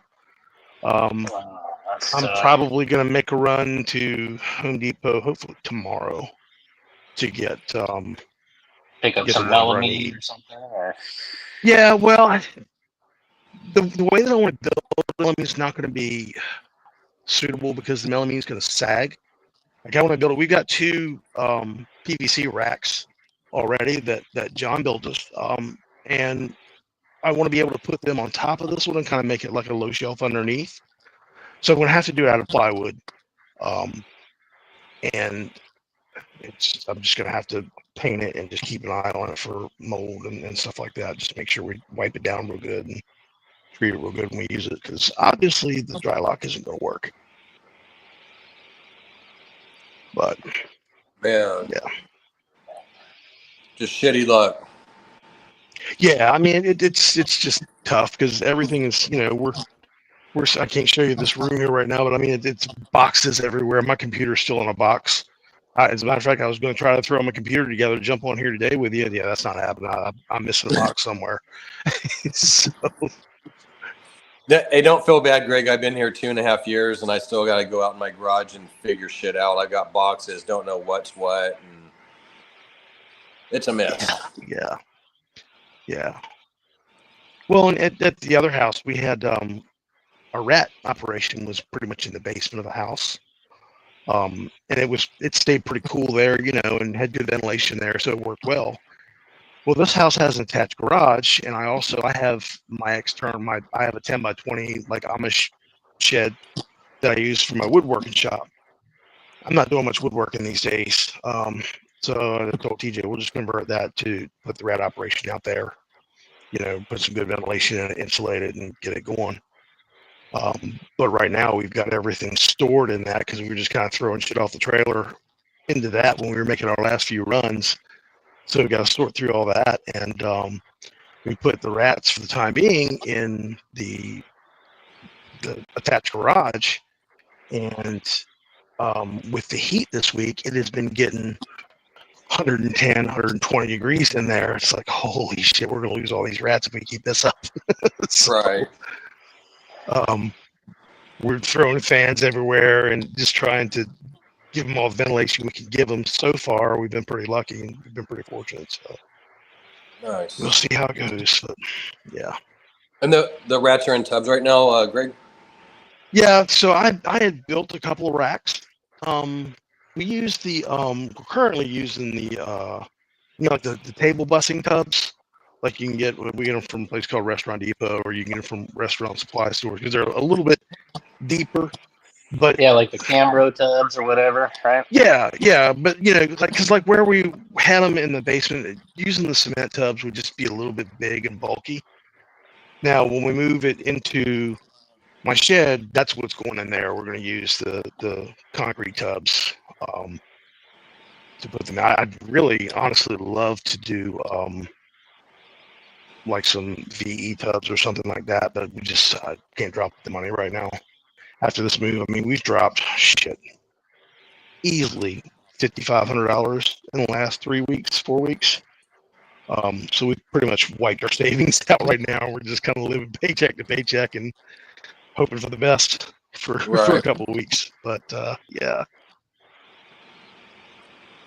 But yeah, once we get that out, I'm gonna get some of the concrete tubs. We'll be overall, able to. You happy with the house and the Yes, moves, other than just the difficulties and everything? I'll be honest, Mark, it's not ideal, but it's the only thing that we could find in the area that wasn't stupidly priced with the rent. I mean, this place, yeah, the guy gave us. I know the guy. I used to work in this town, and I know the guy. He's like, "Yeah, I'll take care of it." So we're paying like $1,200 a month here, which isn't terrible. I mean, for you guys, it probably sounds pretty good, but in this area, that's fairly high. Yeah. But some of the houses we were looking at, man, they were $3,500 a month, $2,500 a month. It's like, yeah, no, we can't do that. And we had looked at, I don't know what, 2 or 3 houses before we found this one that looked promising, and we talked to the owners like, yeah, we got this going on and that going on, and for one reason or another, each one of those fell through, and we had 90 days to get out of the house that we were in because it had been sold, and we were like down to the wire. So we were inside of 3 weeks of having to move when we found this one. And finally, put a down payment and sign the paperwork and everything for this one. So it's to say it was stressful would be the greatest understatement I've made all month. Right. I had a feeling it was going to work out for you guys, man. When you're like, well, we're going to go check out this house. I was like, I think that one's going to work out great. I think it's going to be okay. Yeah, we found one that was closer that would have worked really well, but the landlord had just had to evict the tenants that were in there, and they trashed the place, man. They really tore it up, and it wasn't, it was small stuff that I could have gone in and fixed as we went along, and got it back up to par. But the guy, his wife, was just like so distraught by the whole situation. She's like, I don't want to rent anymore. I don't want this. And the condition that they left the house in, I can't say that I blame her. They did all kinds of work to it before they moved somebody in. And like I said, when I say they trashed the place, I mean, they had a shed in the backyard that these people burned down.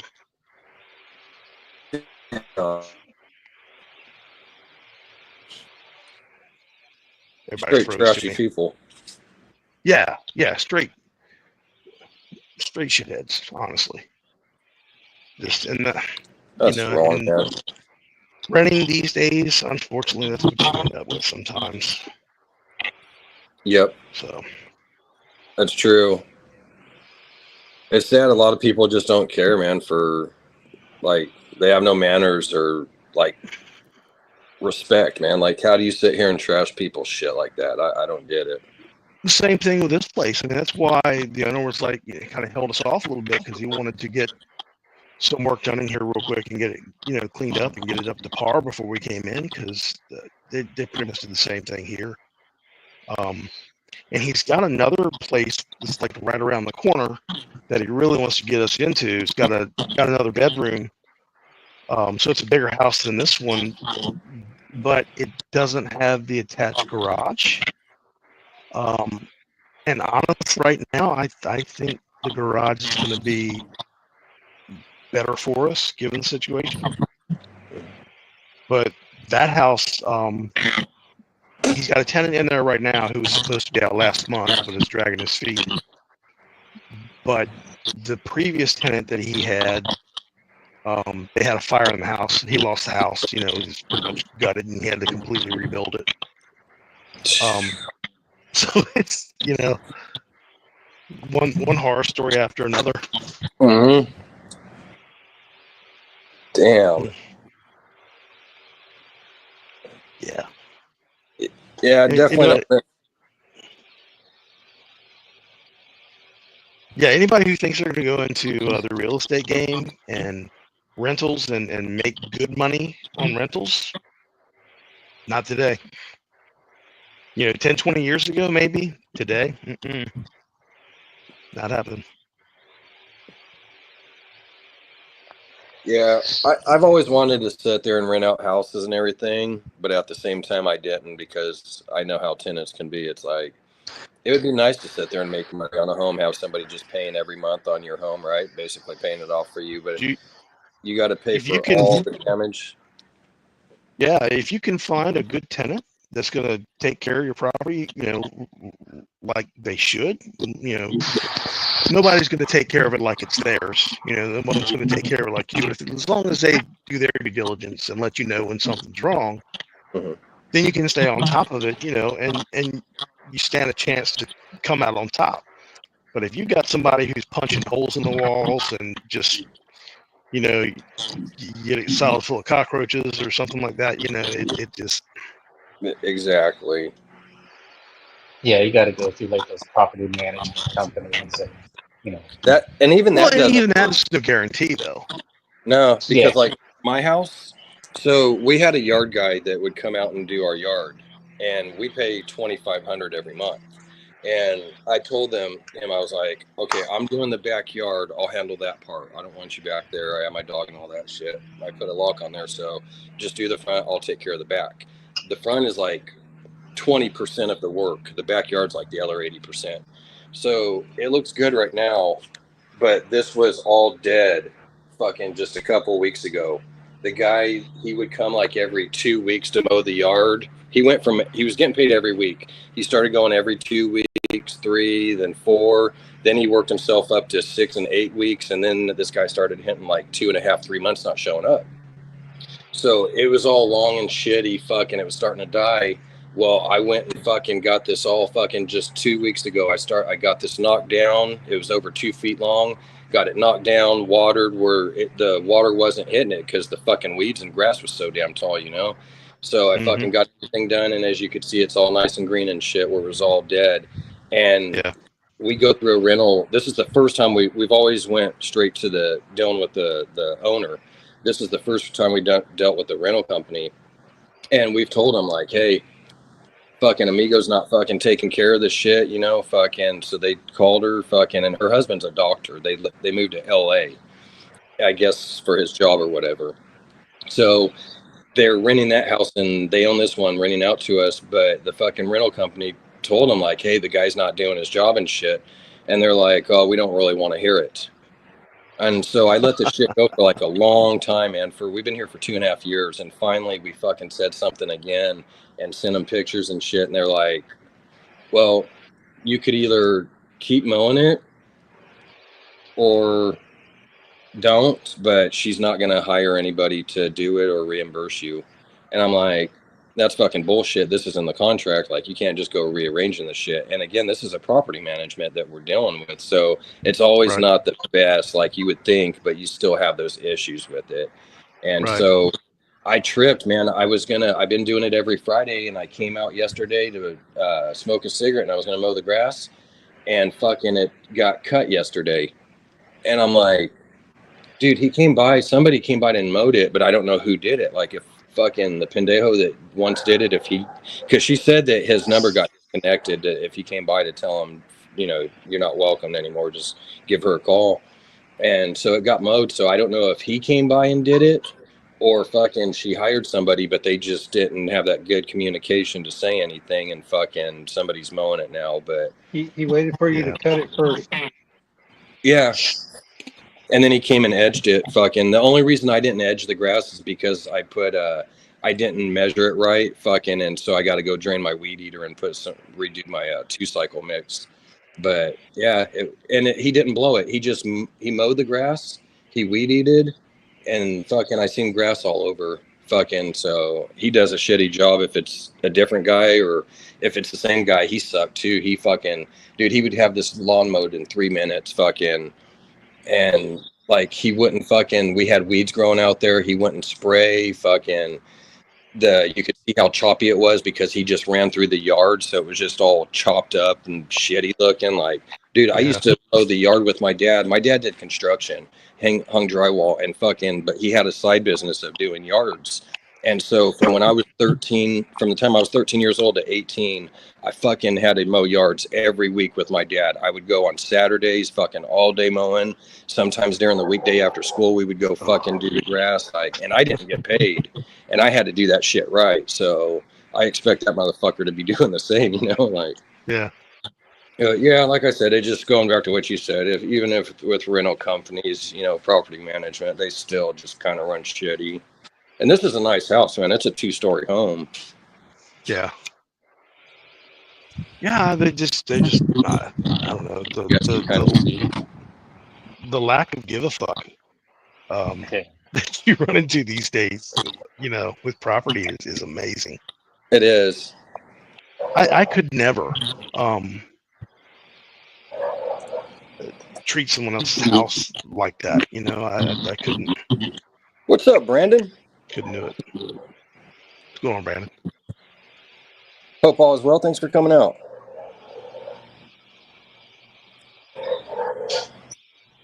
Let's see Jose in there. Let's see.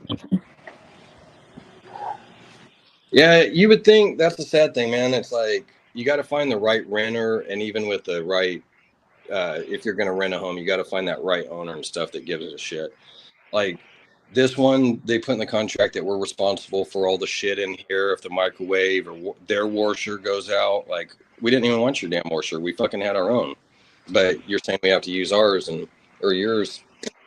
And the house before this, they were really good. Like they would take care of everything that needed to be done. If fucking the sewer got plugged up or whatever, the toilets, they would send somebody right out and take care of it. And if you find a landlord that's like that, it's worth sticking with them. Even if your rent goes up just a little bit, it's worth sticking with somebody like that who's going to take care of you as long as you take care of them, Exactly. And it's like you said, Greg, it's finding that right tenant that's going to let you know when things are going out or there's a problem, an issue, not just not saying anything. So when you have that tenant or that owner that wants to sit there and take care of shit, and then you got that tenant that will let them know, hey, this is messed up, we need to take care of that.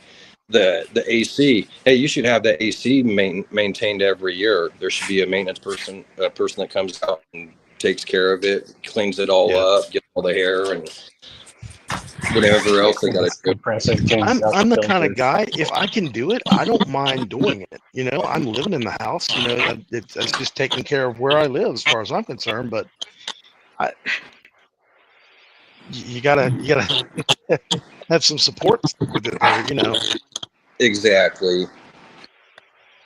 Definitely. Like that's the thing. If I ever rented out houses, man, I'd want to sit there and take care of everything. Like if something goes out and there's issues, I want to take care of it. Let me know so I can keep it fixed. I mean, it's going to cost you more in the long run if you don't. Yeah, and it's like, with this place, there's a couple things that I just missed when they went through. Like there's the kitchen, there's a leaky faucet in there.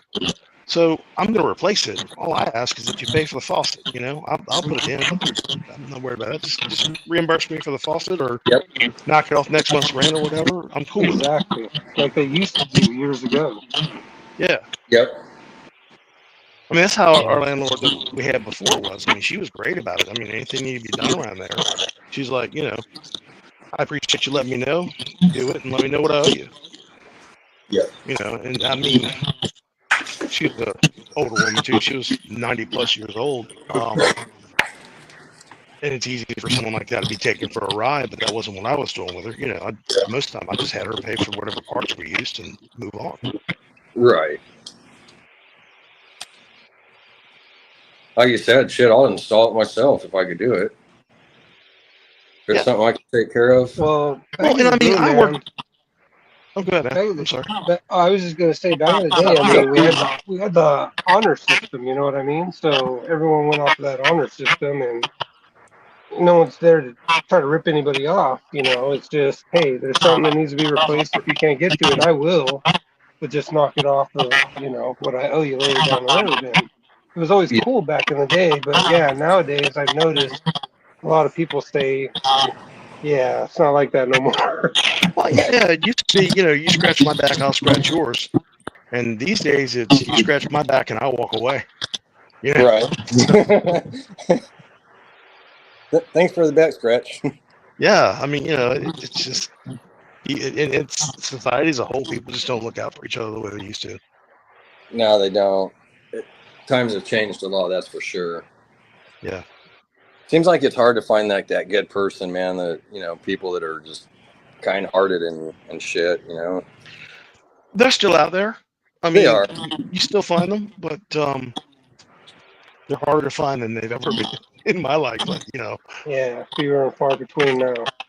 Yeah. It just seems like it's like 30% of the people out there are good. The other 70 just seem like assholes, you know, like when you're out there driving or anything, people just cut you off, don't give a shit. Fucking. And it tends to matter where you are. You know, you can go in one town and you've got 10% in that town that's going to be just horrible. The rest are working, good people, look out for each other. You know, you go to the next town over and those numbers flip. And you 10% decent people and 90% shitheads. You know, it's just doesn't seem to make any sense. No, I don't. Like you said, it all depends. Every town can be a little different. Yeah, for sure. Yeah, Pete, he's pretty tall, huh? Pete said he met Ken today. He's much taller than what he Yeah, thought. Ken's taller than he appears on camera, that's for sure. I'm not used to people walking up to me and looking me eye to eye. And the first time we met Ken, I was like, "Oh, you're Ken, all right."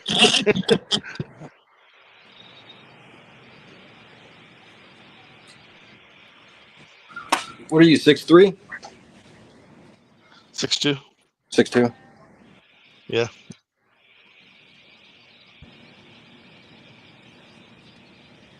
I'm almost 5'11", 5'10" and a half. Should have just made me 5'11" or 6 foot, you know, called it even.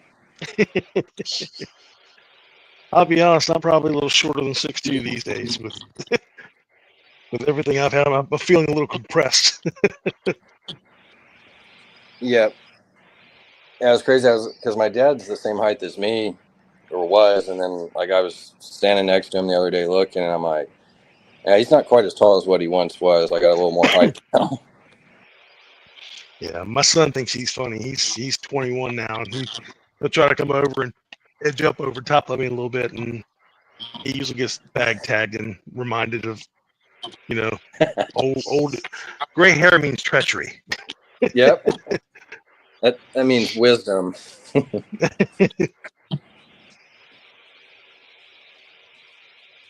That's the thing these youngsters don't realize. We got that wisdom.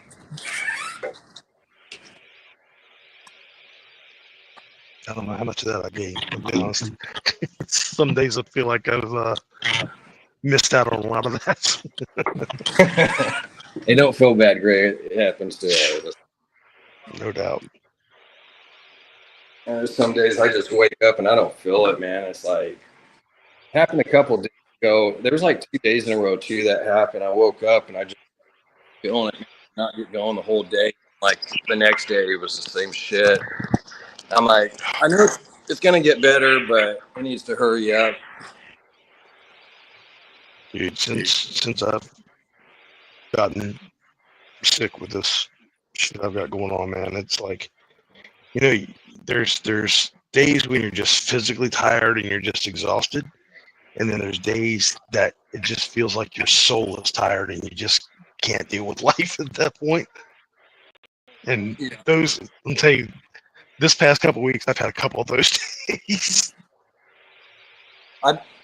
It's gonna take you a while, man, to fucking get past that move. Like I know you're still just beat from it. That shit'll tear you up. Yeah, we'll get there. The main thing was I've been kind of waiting to unpack a whole lot so that we didn't put much in the way of these guys that are putting the AC units in. Right. But I told TJ today, I'm not waiting anymore. I mean, if they're not going to be here and do it, they're just going to have to move around us. I was more than willing to stay out of their way, but you got to come to work and you know, get it done, or I'm just going to have to, you know, keep on moving. So. Hey, the cool thing is too, you get to start pairing up here pretty soon now. Finally got your move done, and I'll be honest, man, I think this is probably going to screw my season. I haven't had a chance to get the ultrasound out and check my girls yet. I had 2 that I had been pairing. We've got 1 clutch already in the incubator. Thankfully, she laid a few days before we moved, so that stress was out of the way. Right. But I got two other girls I was pairing. One I've got a couple locks on, but she reabsorbed on me last year. And I got a feeling that with all the move and everything, she's probably going to do it this year too. But we'll cross our fingers and hope for the best. If it happens. Yeah, when I found out that we had to move, I kind of gave up on this year's season anyway. I'm hopeful for a couple pairings, just to further projects along. But most of those girls go later in the year. They're fall breeders, so that may work out in our favor. Hopefully, they'll have enough time to settle in now, as long as we can get temperatures regulated in there. Right. I'm hoping that they'll be able to settle in and we can see something out of them. Nice. Oh yeah. Pete said the Pied Clutch shed out. I'll show them off on tomorrow Instagram Live. Hell yeah, Pete. Nice. Man. Congrats. Those are the ones you showed off to the, what was it, last week, wasn't it, Pete? When Yeah, we're the backstage at elevation. RWO. Oh no, yeah, it was the RWO show. Yeah, Ken's channel.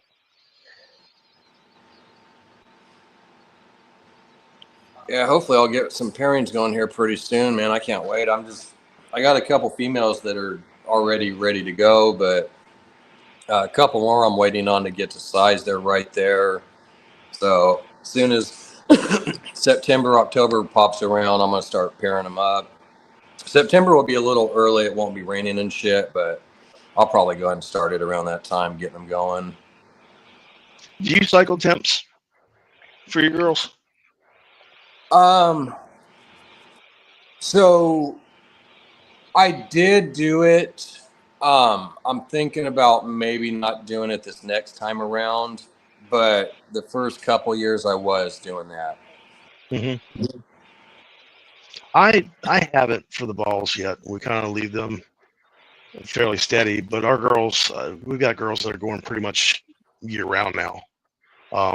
Save from, say, January to March, we don't see a lot of activity there, but starting March and going forward from March, we've got girls going pretty much all through the year. So Nice. I don't really mess with the temps much. I know that it's not as common for ball python breeders to do it. I know that it's a lot more common for colubrid breeders and other python species, and I think boa too. But And more of the reason why I kind of did it was the temperature. It was getting kind of hot here, so when it hit summertime, I actually ended up dropping it. Really, is when I did it, and that was really just because the fact it was getting kind of hot. So, right. This might be the year she surprises y'all. I hope so. I hope you're right. Hell yeah. It'd be nice to see a big old clutch of 9 or 10 eggs underneath of her, but with some good odds in there too. Right. My girl, the lady, she gave us 9 eggs. She gives 9 in this funny looking little, I don't want to call it a boob egg, but it's just a tiny little egg. But when we candle lit it, I mean, it had veins and it had a tiny little embryo in there. So I was like, fuck it, we'll throw it in the incubator, see what comes of it. I had zero expectation of it hatching. God, if it does, we'll hatch the smallest ball python in the world. But we'll throw it in there. Fuck it for science. We'll see what it does. Right. But I noticed yesterday it's starting to change color a little bit. So my guess is it's probably died off.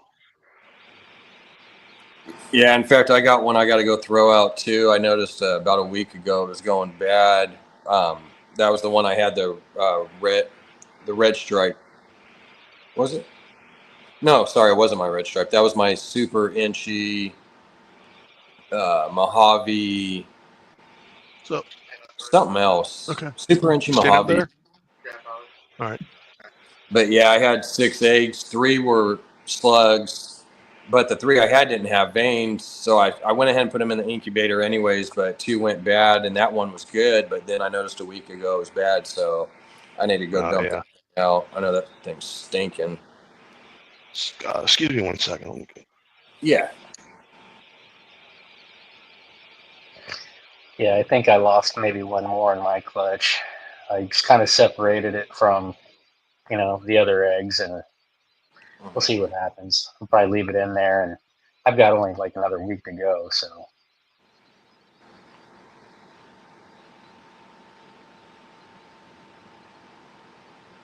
Will said October here.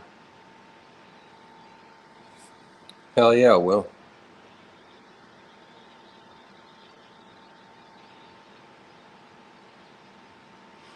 I'll be happy with the Desert Ghost Killer Bee and Sheet of Vanilla Scream Yellow Belly Hypo Babies. Yeah, it's going to be nice. I can't wait to see that.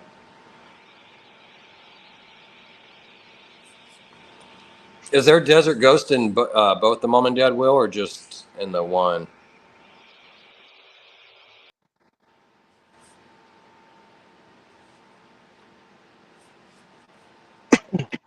Oh, we lost Mark.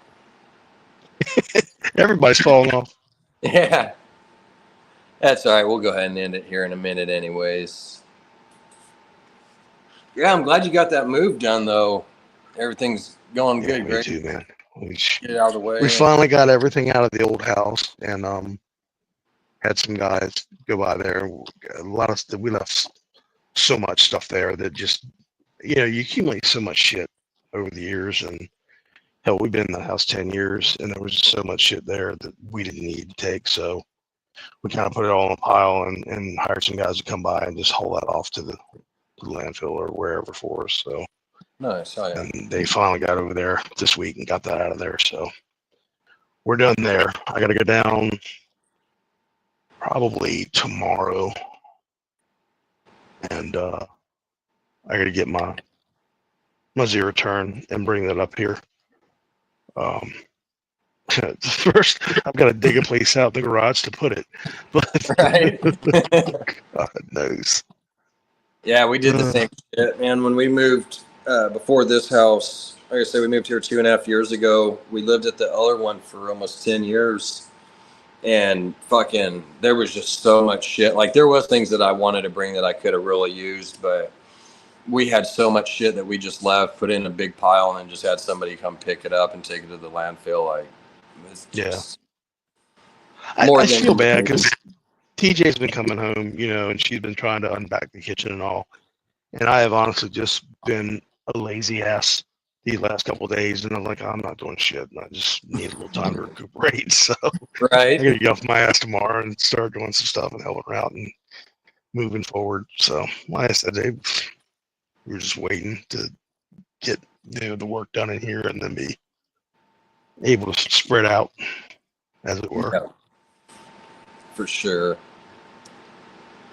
Well, you're like I said, you're a lot further than me because I just we've been here for 2.5 years, and like the reptile room's nice and the whole house, but like the garage is the one that I did not touch. So you're ahead of me. I still need to get out there, man. Like every week I've been saying it. Okay, I'm gonna get out there, and I haven't done it. So my goal is today, tomorrow. I need to get my ass out there and get it going. Well, the guy who bought the house, he kind of offered a deal to us too. He was like, if you guys are able to get out, by June 15th, he offered us, a small payment to make it worth our while, to do that. And that check came in the mail yesterday. So that's going to pay for insulating the shed and Nice. pretty much, being able to move the rats and stuff out there. So now I gotta go do that. Yay! Well, at least you have some progress. You'll have some the shed look all nice and keep the rats. I had no idea how much insulation costs these days, but I'm well aware now. Were you looking at the rolls or? Yeah, the rolls. I mean, they're just. It's. I think they were. to do that 10 by 20 shed, and it's got like the gambrel style roof on it, so the roof takes up a little bit more. But I think putting R19 on the roof and just R15 on the sides, it's going to be close to $1,000 to do all that. Damn. Yeah, it's not cheap. Wow. Not cheap at all. I think when I used to work at Lowe's, now this has been, let's see, I was 29, so that was 15 years ago. I think it was like 9 something for a roll of it.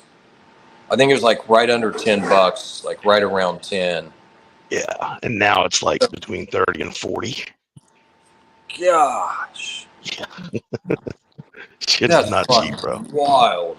Shit is not cheap. Damn, I remember when you used to get drywall too, like a 4x8 sheet of half-inch drywall was like, I think $5.97 or something, like around $6. So now you're probably $12 a sheet. Well, you know, I remember I priced it out when I first got the shed. I had priced it out because I, you know, knew I was going to do a workshop in there, and was like, you know, if I insulate it, you know, you can work all year round out there, you know. So I looked at doing it, and at the time, I don't know, we got that probably 11 years ago, I guess. And back then, it would have cost me like $400 or $500 at the most to do. And now I am wishing I did it then, because Yeah, that's the thing, man. I always try to sit here and buy shit as soon as I can because it goes up in price. So if you're looking 5, 10, 15, 20 years down the road, it's going to be so much more. So I always try to, like, I had, man, I kept drywall and metal framing studs that I had and I was holding on to them. So when I bought a house, I could fucking build shit back up. But from the last house, we ended up, like I said, I left a lot of shit and was just like, just take it. I'm not moving all this shit. Well, I was looking, I've never messed with it before, but I was looking at the hangers today, and I could find the price of the hangers, but it doesn't say how many come in the box. So I don't know how many I'm going to need. I'm going to have to investigate that tomorrow because they weren't cheap either. Yeah. Damn. It's one thing after another. Yeah, I don't even remember the prices on those fucking hangers. Damn, it's been so long. I think they used to be a couple bucks a piece or something. Yeah, you talking about for the studs and shit? Yeah, to hold the insulation up in there. I mean, it's a shed. I'll staple it to the stud and move forward.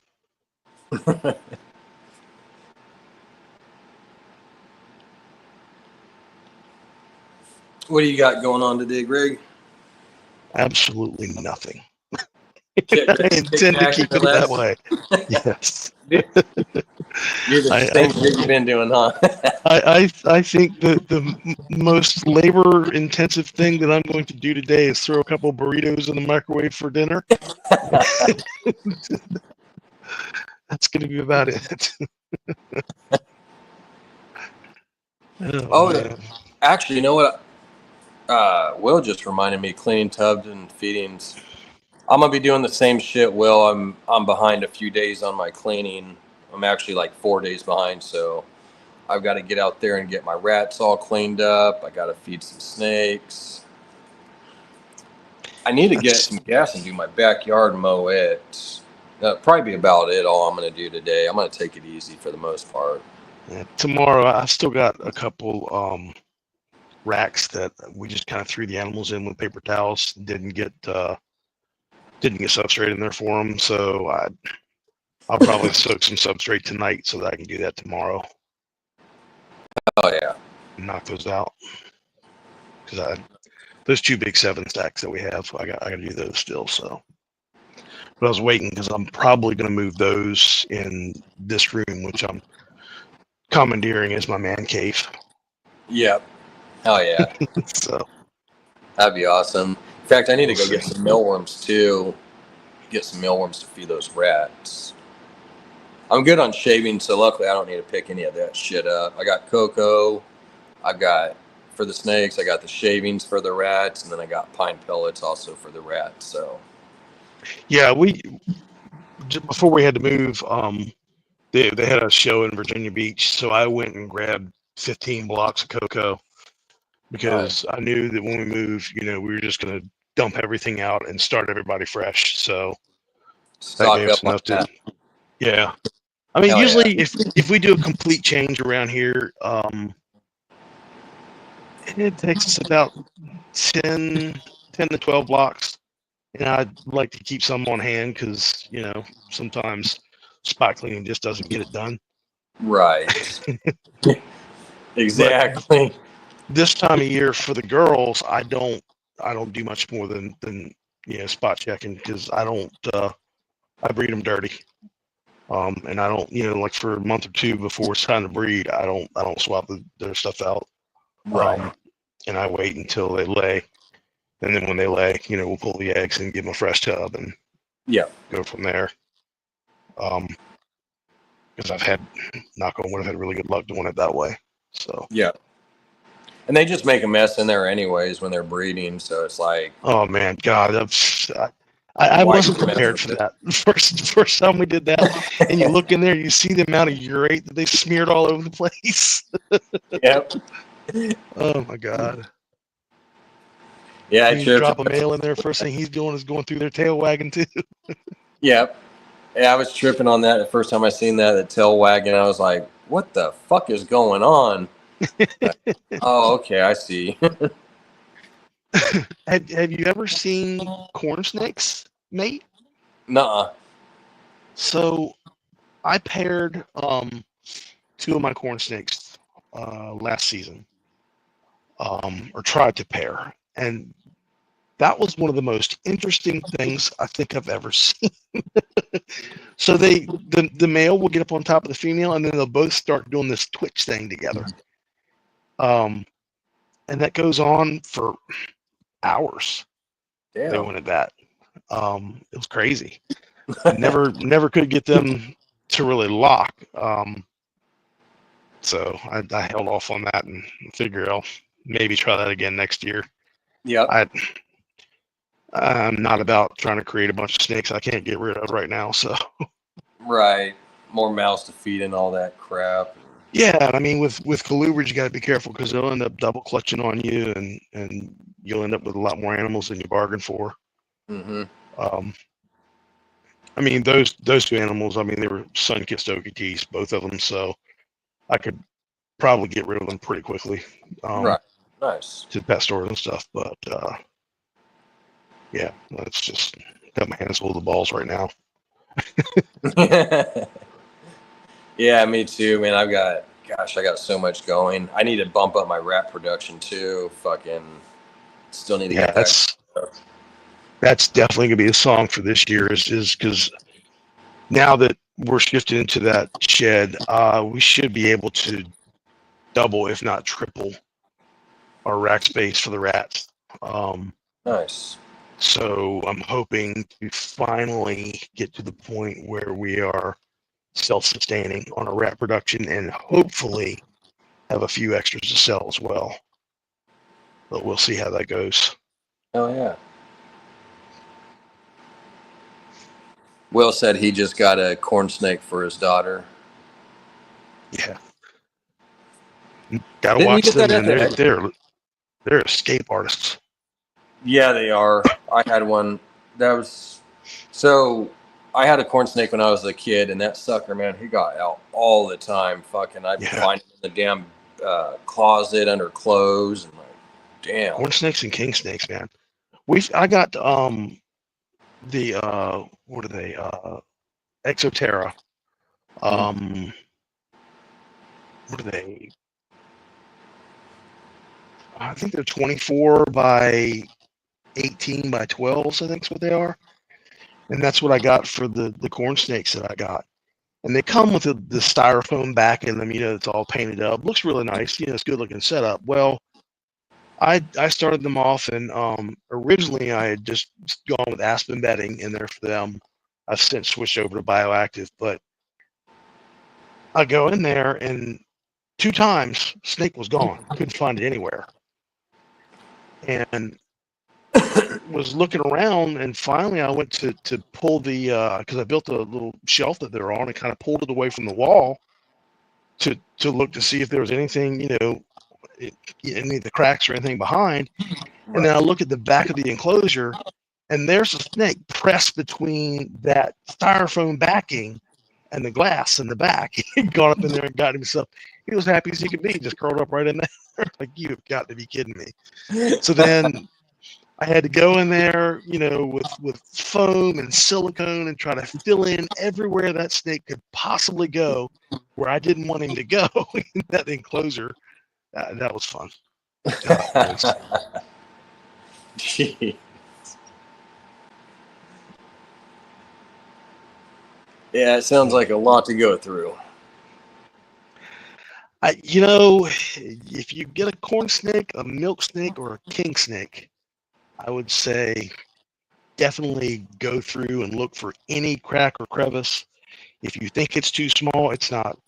Get right through there. Yep. And make sure it's got a good lock on the top. Right. If it's a screen top enclosure, because they'll get up there. I've caught mine several times up there pressing on it and nudging it with his head, trying to get it open, trying to find a hole. Yeah, the snakes are smart, man. They're not dumb. Snakes will sit there and try to get any spot. They will go up to the top and try to push and do everything. Yep. They are strong. Yep. Yeah, don't ever underestimate a snake, because they are smart and strong as hell. And I have found that in this hobby, there are 2 types of people. There are people who will tell you they have had a snake escape before, and there are liars. There's no in between. Yep. That is true. You're a liar. Yeah. Vision cage might be the way to go, Will. At least then you don't have to worry about it. But also the vision cages up over the top of the door. Mm-hmm. The pet shop that we go to, they had a king snake. They had I think it was a Florida king snake that they thought had gotten out. And actually what he had done was he had crawled up over top of that space on top of the door and would get up there and hide. Damn. Yeah. There was a pet store when I was a kid. When I was 12, I got my first berm. And there was a pet store. It was a huge one. And I can't remember what the fuck that store was called. I wish it was still around. But it was so huge, man. It was like a big, like if you went into a huge grocery store. And they had like reptiles like over in the back corner. They had ponds all set out, like different ponds with water so you could see how it was and all that shit. But they had this in the back. They had all the reptiles, and they had a big male and female albino Burmese python. This was back in the early 90s, and they bred those berms. Well, they had a bunch of babies, and there was so they had the big tank, but they had all the snakes against the wall, and then over in the corner of the wall, they had the door to get to the back room where the reptiles were. Well, that door had like this spring up on top, and I looked up, and there was an albino Burmese baby just wrapped around that spring to the door. And it was like, oh shit, like that little baby got up there. So yeah, so I had to end up telling the guy like, hey dude, you got a baby, because I think you're going to end up opening it and, Oh yeah. Killing you ever seen a corn snake climb a tree? Nuh-uh. They're impressive. Are they?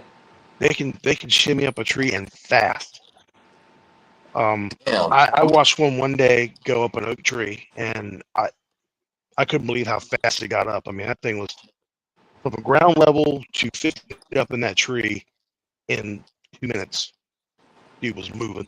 I'm gonna have to check that. I'm gonna have to go on YouTube now and search corn snake. Yeah. Corn snake climbing a tree. Will said I'd foam that in. Yeah. Yeah, for sure. Throw that in and lock that off. Mitzi, talked to TJ about putting heavy books on top of the enclosure. The first adult ball we got, she did that. And she had books stacked on top of it. And I was like, honey, I don't think that's secure enough. You got to watch them. Sure enough, this 3-foot snake got out and she came out of the enclosure, and the enclosure was beside the steps. When we found her, she had gone up the steps and under the bathtub and into the wall in the bathroom. Jeez. We were missing Yeah. that snake for like a week and a half.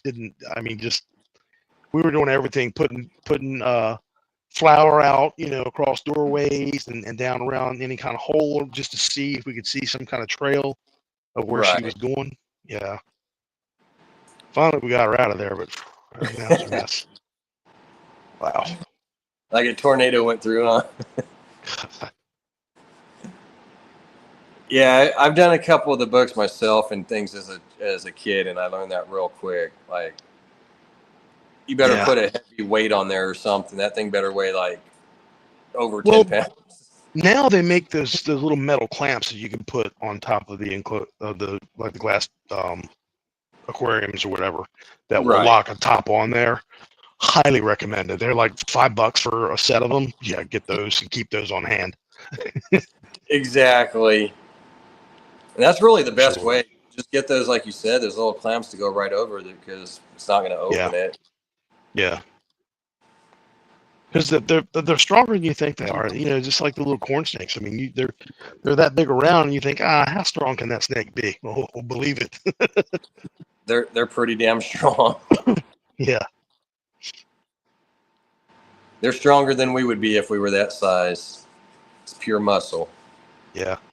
And rainbow boas are stronger than the corn snakes are. Be careful there. So my rainbow boa, I was playing around one day. I had just a dowel rod that I had, and I was out, playing around with him and he was just kind of crawling across the dowel rod.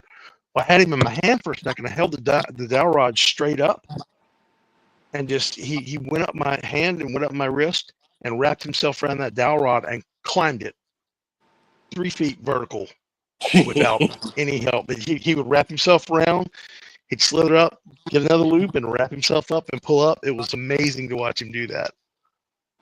That's pretty cool. Somewhere I've got the video. I don't know where that is. That was on my old phone, I think, but I'll have to look and see if I can find that because that was amazing to watch. Heck yeah. Yeah, Mitzi said, yeah, this is just temporary. My boy isn't that big right now. Yeah. Yeah, mine either. I've had mine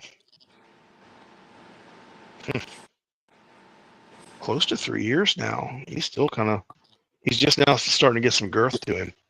Yeah. They don't grow as fast as the females do.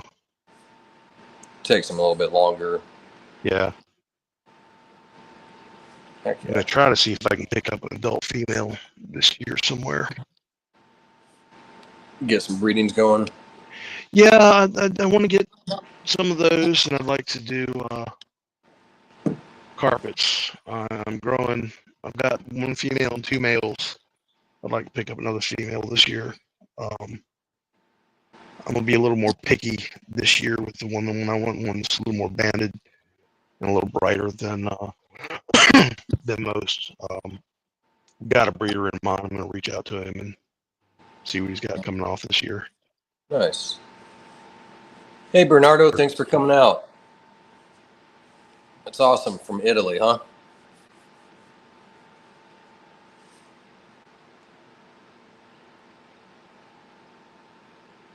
Man, you missed it. We had last week on it was last Sunday on the Kurtwood chat, or they had their podcast going. In the chat, man, there was it got blown up by trolls. Like, oh, really? Yeah, there was somebody in there, some girl named Jessica, and she was talking shit back and forth to Ant. Like, she was really just hammering away on him. And then Ryan ended up muting her or whatever. And then right after he did that, man, there was trolls just left and right that came in their grave just going off, man. And I mean, they were just hammering away. You'll have to go back and look, man. You could see probably the chat or something. Fucking, it was I have to look back.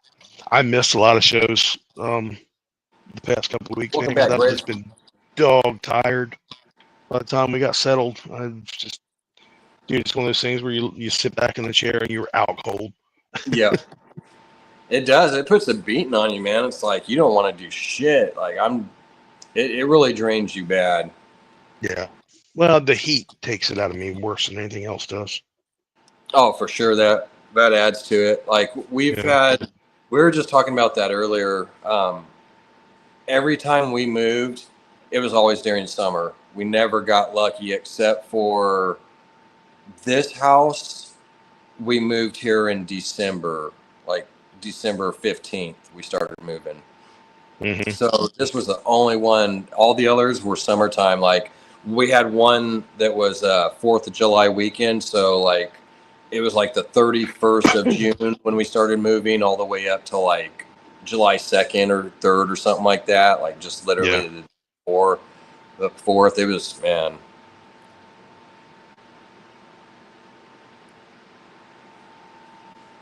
Nice, Brave. You get yourself a smoothie over there. I always get those cherry slushies when I go to 7-Eleven or any of those Gotta places. get the slushies, man. You'll be twice as thirsty when you finish drinking it, but I know, right? Getting there. It's true. I'll sit there and I'll get that big old fucking Mega Daddy one glass cup and then fucking chug that and then like need 3 bottles of water after. Yeah. Like, okay, here comes a gallon of water, man. I got all this sugar in me and definitely need some water now. Will said he's on beer number 3. Well, you're going to be on beer number 6 before too long, Will. Yeah, leave that stuff alone, man. My arthritis has been flared up and kicking my ass this week. Yeah, I haven't really. So I kind of, I guess you could say to a sense, quit drinking like 4 years ago. But like every year or so, I'll have a drink. But the last time I drank now was a year and a half ago. It was the New Year's before last with the guys. Mm-hmm. Had a couple glasses of wine, and that was about it. But I don't know. I miss having a couple drinks here and there. But man, I'll just get tired and shit. Like I'll keep drinking, and then it's like once you quit drinking, you just get tired. So I won't. I'll just fucking go to sleep and not want to get shit done. It's like, nah, I can't. Yeah, I never even drink enough to catch a buzz anymore. I have 1, maybe 2 at best, and that's once every 6 months or so. You know, I just nice. That's what's cool is when you could just have a couple drinks and put it down. Like I've gotten better when I do it. Like I said, the last time I drank with these guys, I only had a couple glasses of wine, and that was literally it. Like normally if I go drink, I'm having 12, 15 beers, 30 beers. Yeah, no, I haven't drank like that since I was 19. Nice. And I turned 21 and almost all but quit drinking. I just I've been doing it. I've been doing it all along, you know, and just got to that point. I was like, yeah, this ain't fun anymore. Yeah, I remember I was like, man, I can't wait to turn 21, be able to go drink. And it's like, well, fuck, you've been drinking anyways. Like, the only thing it really is just legally. Now you could walk into the bars without having to be, worry about that or whatever. But exactly. Yeah, I didn't really change anything. It was just another day. In fact, when I turned 21, I didn't even go to the bar. I drank, but I just stayed went to a buddy's house, chilled with a couple buddies, drank, and enjoyed some green tea, and that was about it. Yeah. I do drink a lot of soda, which that's probably worse for me than the beer would be, honestly, by the time you get all that corn syrup in you and everything else, but trying to quit those.